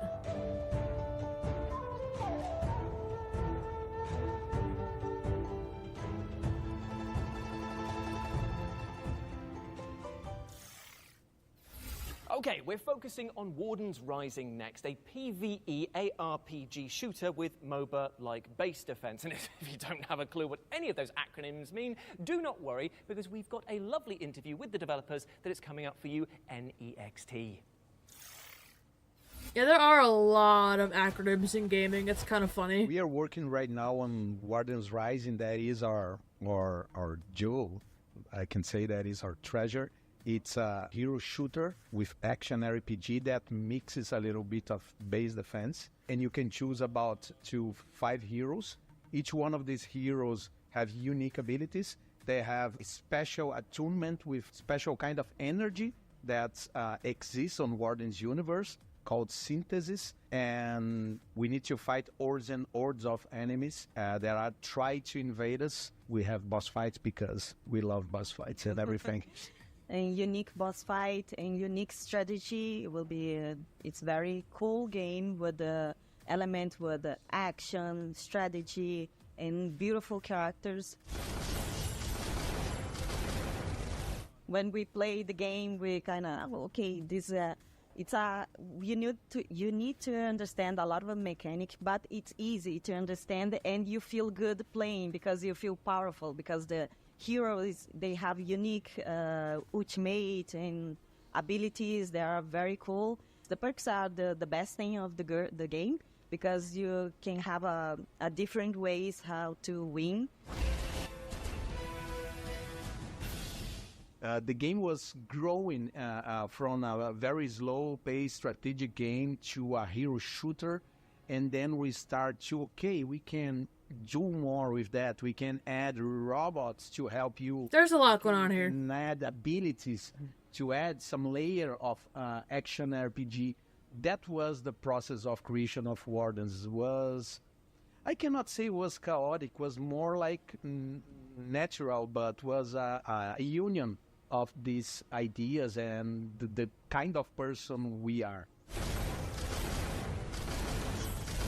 I think it's the ultimate, each hero, because it's so different. Each one have like you can invoke like a Oni or like a elemental ice queen or a big robot. So this kind of change the strategic one, and you will think now I can use now because I need to wait a little more because it's gonna be a lot of savage to kill. So this kind of part, it's so cool when you press the button to use your ultimate. Warriors Rising is coming on Q1 next year on PlayStation 5, Xbox Series X and S, of course on PC.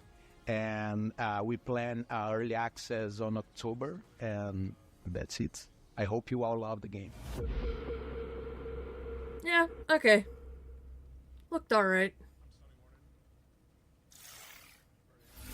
Thank you to our friends over at Big Moxie Games for that illuminating interview. Warden's Rising is coming soon to PC and consoles. Another game that appeared in our summer showcase was Mandragora, the side-scrolling Souls-like, set in an atmospheric, painterly world. I tell you what, would you like to see a trailer? Paint me a picture with your words, but also this trailer. Go on then.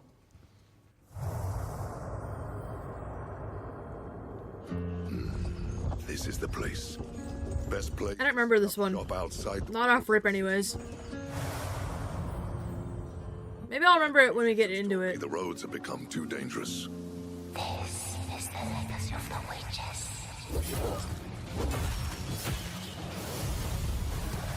Why does it not ring any bells? I can feel its power strengthen me.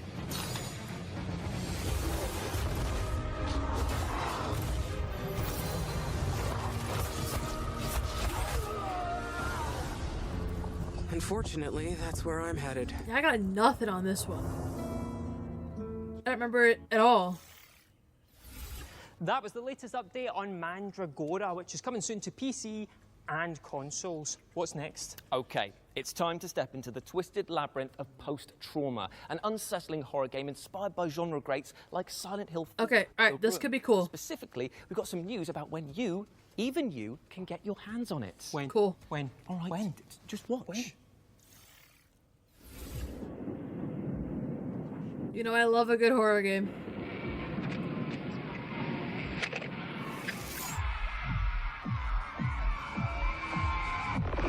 Hello?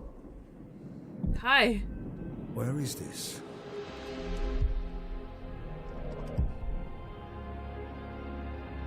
Is this hell? Hell would have meaning. No, this is just us and our gloom. Can I leave? We're not stuck or lost. No. We are right where we are supposed to be. Oh. Oh, see, that thing is cool. Make peace with the gloom. There's no better way. Trust me. See, this is cool. I like this. You think you can escape what you've done? I think I can try. Oh, it's on my wish list? I don't remember seeing this. Whatever. It's time. Yeah, that looks good.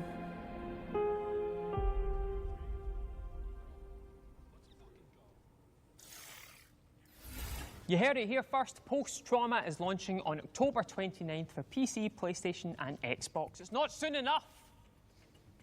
Sorry. From Unspeakable Horrors to Tranquil Castle Doodling, it's time to talk about Tiny Glade with our beloved panel. Tiny Glade. Hours into the demo, I asked them to take Beloved out. I don't like any of them. But Harry, you've been playing Tiny Glade. What do you think of it? I have. Yeah, so I saw the demo launched recently. I decided to pick it up. And I like that it is just, like you said, doodling. It is literally doodling. So you can just get your mouse and just draw all these beautiful castles. And the way that the game operates is just really cool in terms of its mechanics because, say, you make a castle and then you put a path right up to it, you put the path up to it and it will create multiple doors and like, just, it's really cool. I actually tried to, once I'd played out the demo a little bit, I decided to experiment. There's these little sheep that wander around the game. They are so cute. Little cloud-like, little fluffy You things. can pet them. And I was like, when you make a path It creates a door, obviously, and the sheep can like wander in and out of the different buildings. Oh, that's cute. Different areas of the map. And I was like, what would happen if I theoretically trapped one of the sheep inside of the castle? So like took away all of the doors. Of course you did. That is Sim's brain. But instead of it just getting stuck like I thought it would, the sheep rises up with a little umbrella and then just like swoops the rest of the map like Mary Poppins. You were like, put a roof on. That's so cute. Incredible. But yeah, obviously the demo didn't have as much as the final game will have.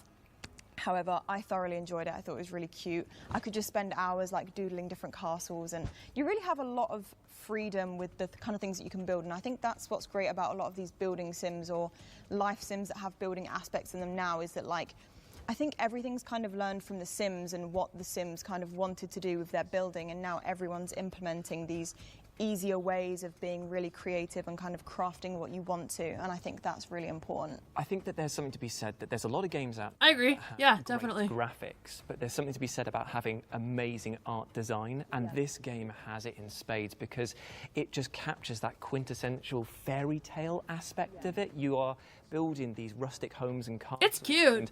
And I get the idea behind it. It's cute. Super impressive. I was doing things I was so surprised. Yeah. I was like, what's going to happen if I do this? And like something happened I was not expecting at all. Yeah, it sounds, from what you're saying, it sounds really intuitive. That pond is cute because too. There's no grid system, right? So you don't have to block out. Like I think a lot of crafting games, it's like, oh, you can't. You find yourself trying to put a wall there or do something, and it's going, no, we haven't figured that. You can't do that. You can't do that. And it just looks so fluid and it's so intuitive. intuitive. Yeah, I think hopefully we're going to see a lot more like that, because it just makes it, like you said, so much more creative, and there's just so much you can do. Also has a really good photo mode in the game, and I'm a massive fan of photo God, that's modes in so games, cool. especially when you've made this like beautiful masterpiece and you can change all the filters, the time of day, how much cloud and fog there is. Perfect. Well, I'm going to round things up there, and I never thought I'd say this, but that's enough about trapping sheep for the moment.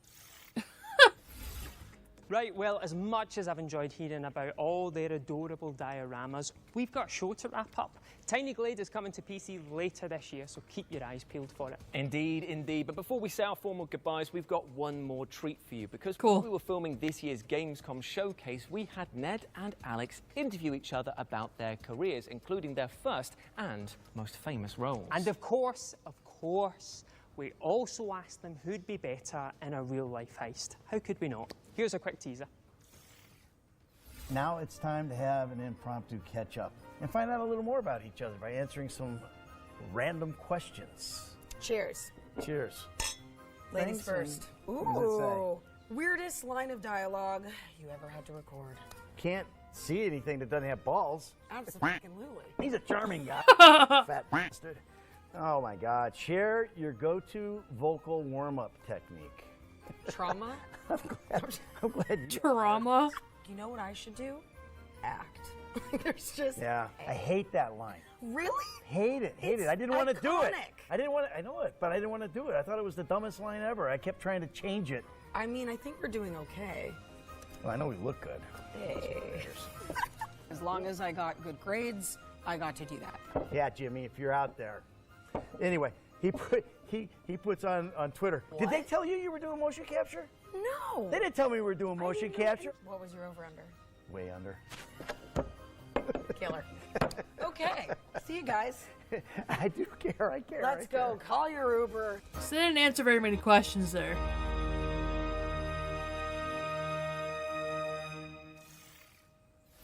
And the full Ned and Alex interview will land on our FGS YouTube channel next week, so make sure you are all subscribed. But yes, unfortunately, that is all we have time for, I'm afraid. Thanks so much for tuning into the Future Games Show expansion pack. We hope you enjoyed this bonus round of juicy reveals. Remember to check out our official Future Game Show Steam page to find any of the games. I love his accent. And we'll be back in 2025 for the next spring showcase. See you then in the future when that happens. Okay, cool. Oh, do we wave now? Yeah, we wave. Okay.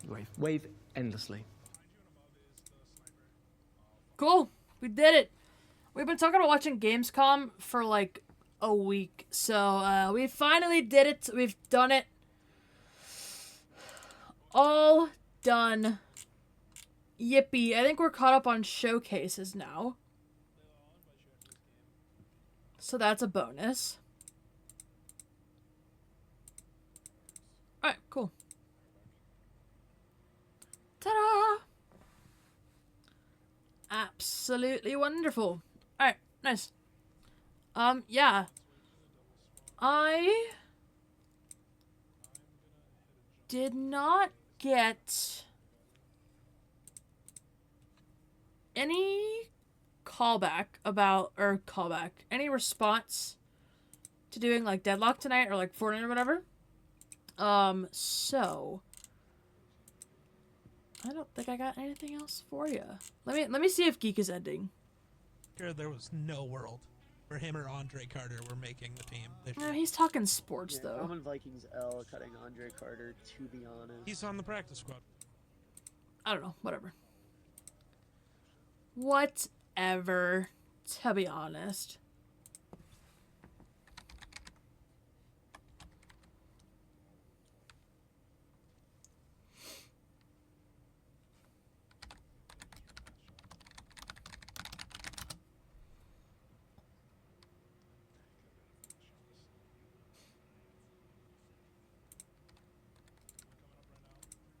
Let's just, I don't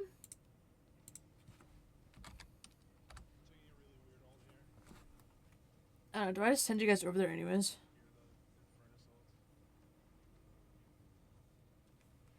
I probably will.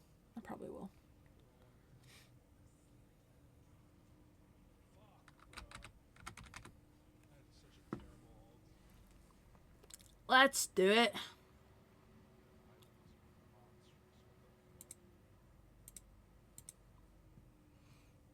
He's not ending. He's not reading out actively. Okay. All is well. All is good. What I could do, actually. Luffy is also playing Fortnite. Little Luffs. I think he's still playing Fortnite, right? Yes. Yes, he is.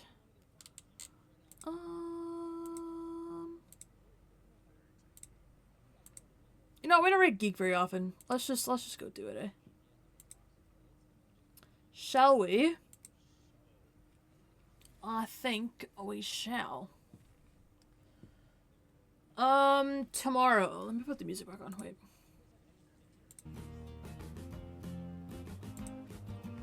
Tomorrow I'm not gonna promise that like I'll be live at X amount of time, at X time, because I know that I'm gonna get dragged all over town for hours tomorrow, and I'm gonna be super annoyed with it, and I don't really want to put up with it. So stream probably tomorrow. We'll probably play the demos, to be honest, but I don't know. We'll just kind of play it by ear, I think, and go from there. Because I really don't know. I really don't know if I'm gonna feel like streaming tomorrow. And if I don't, that's okay. And that's something that I've had to, like, tell myself, but it's alright. Alright, let's go.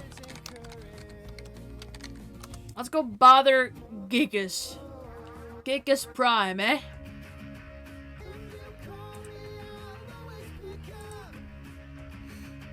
And if he ends, he ends. Oh well, whatever. Whatever. I'm out of here. I will catch you later. Okay? Alright, goodbye.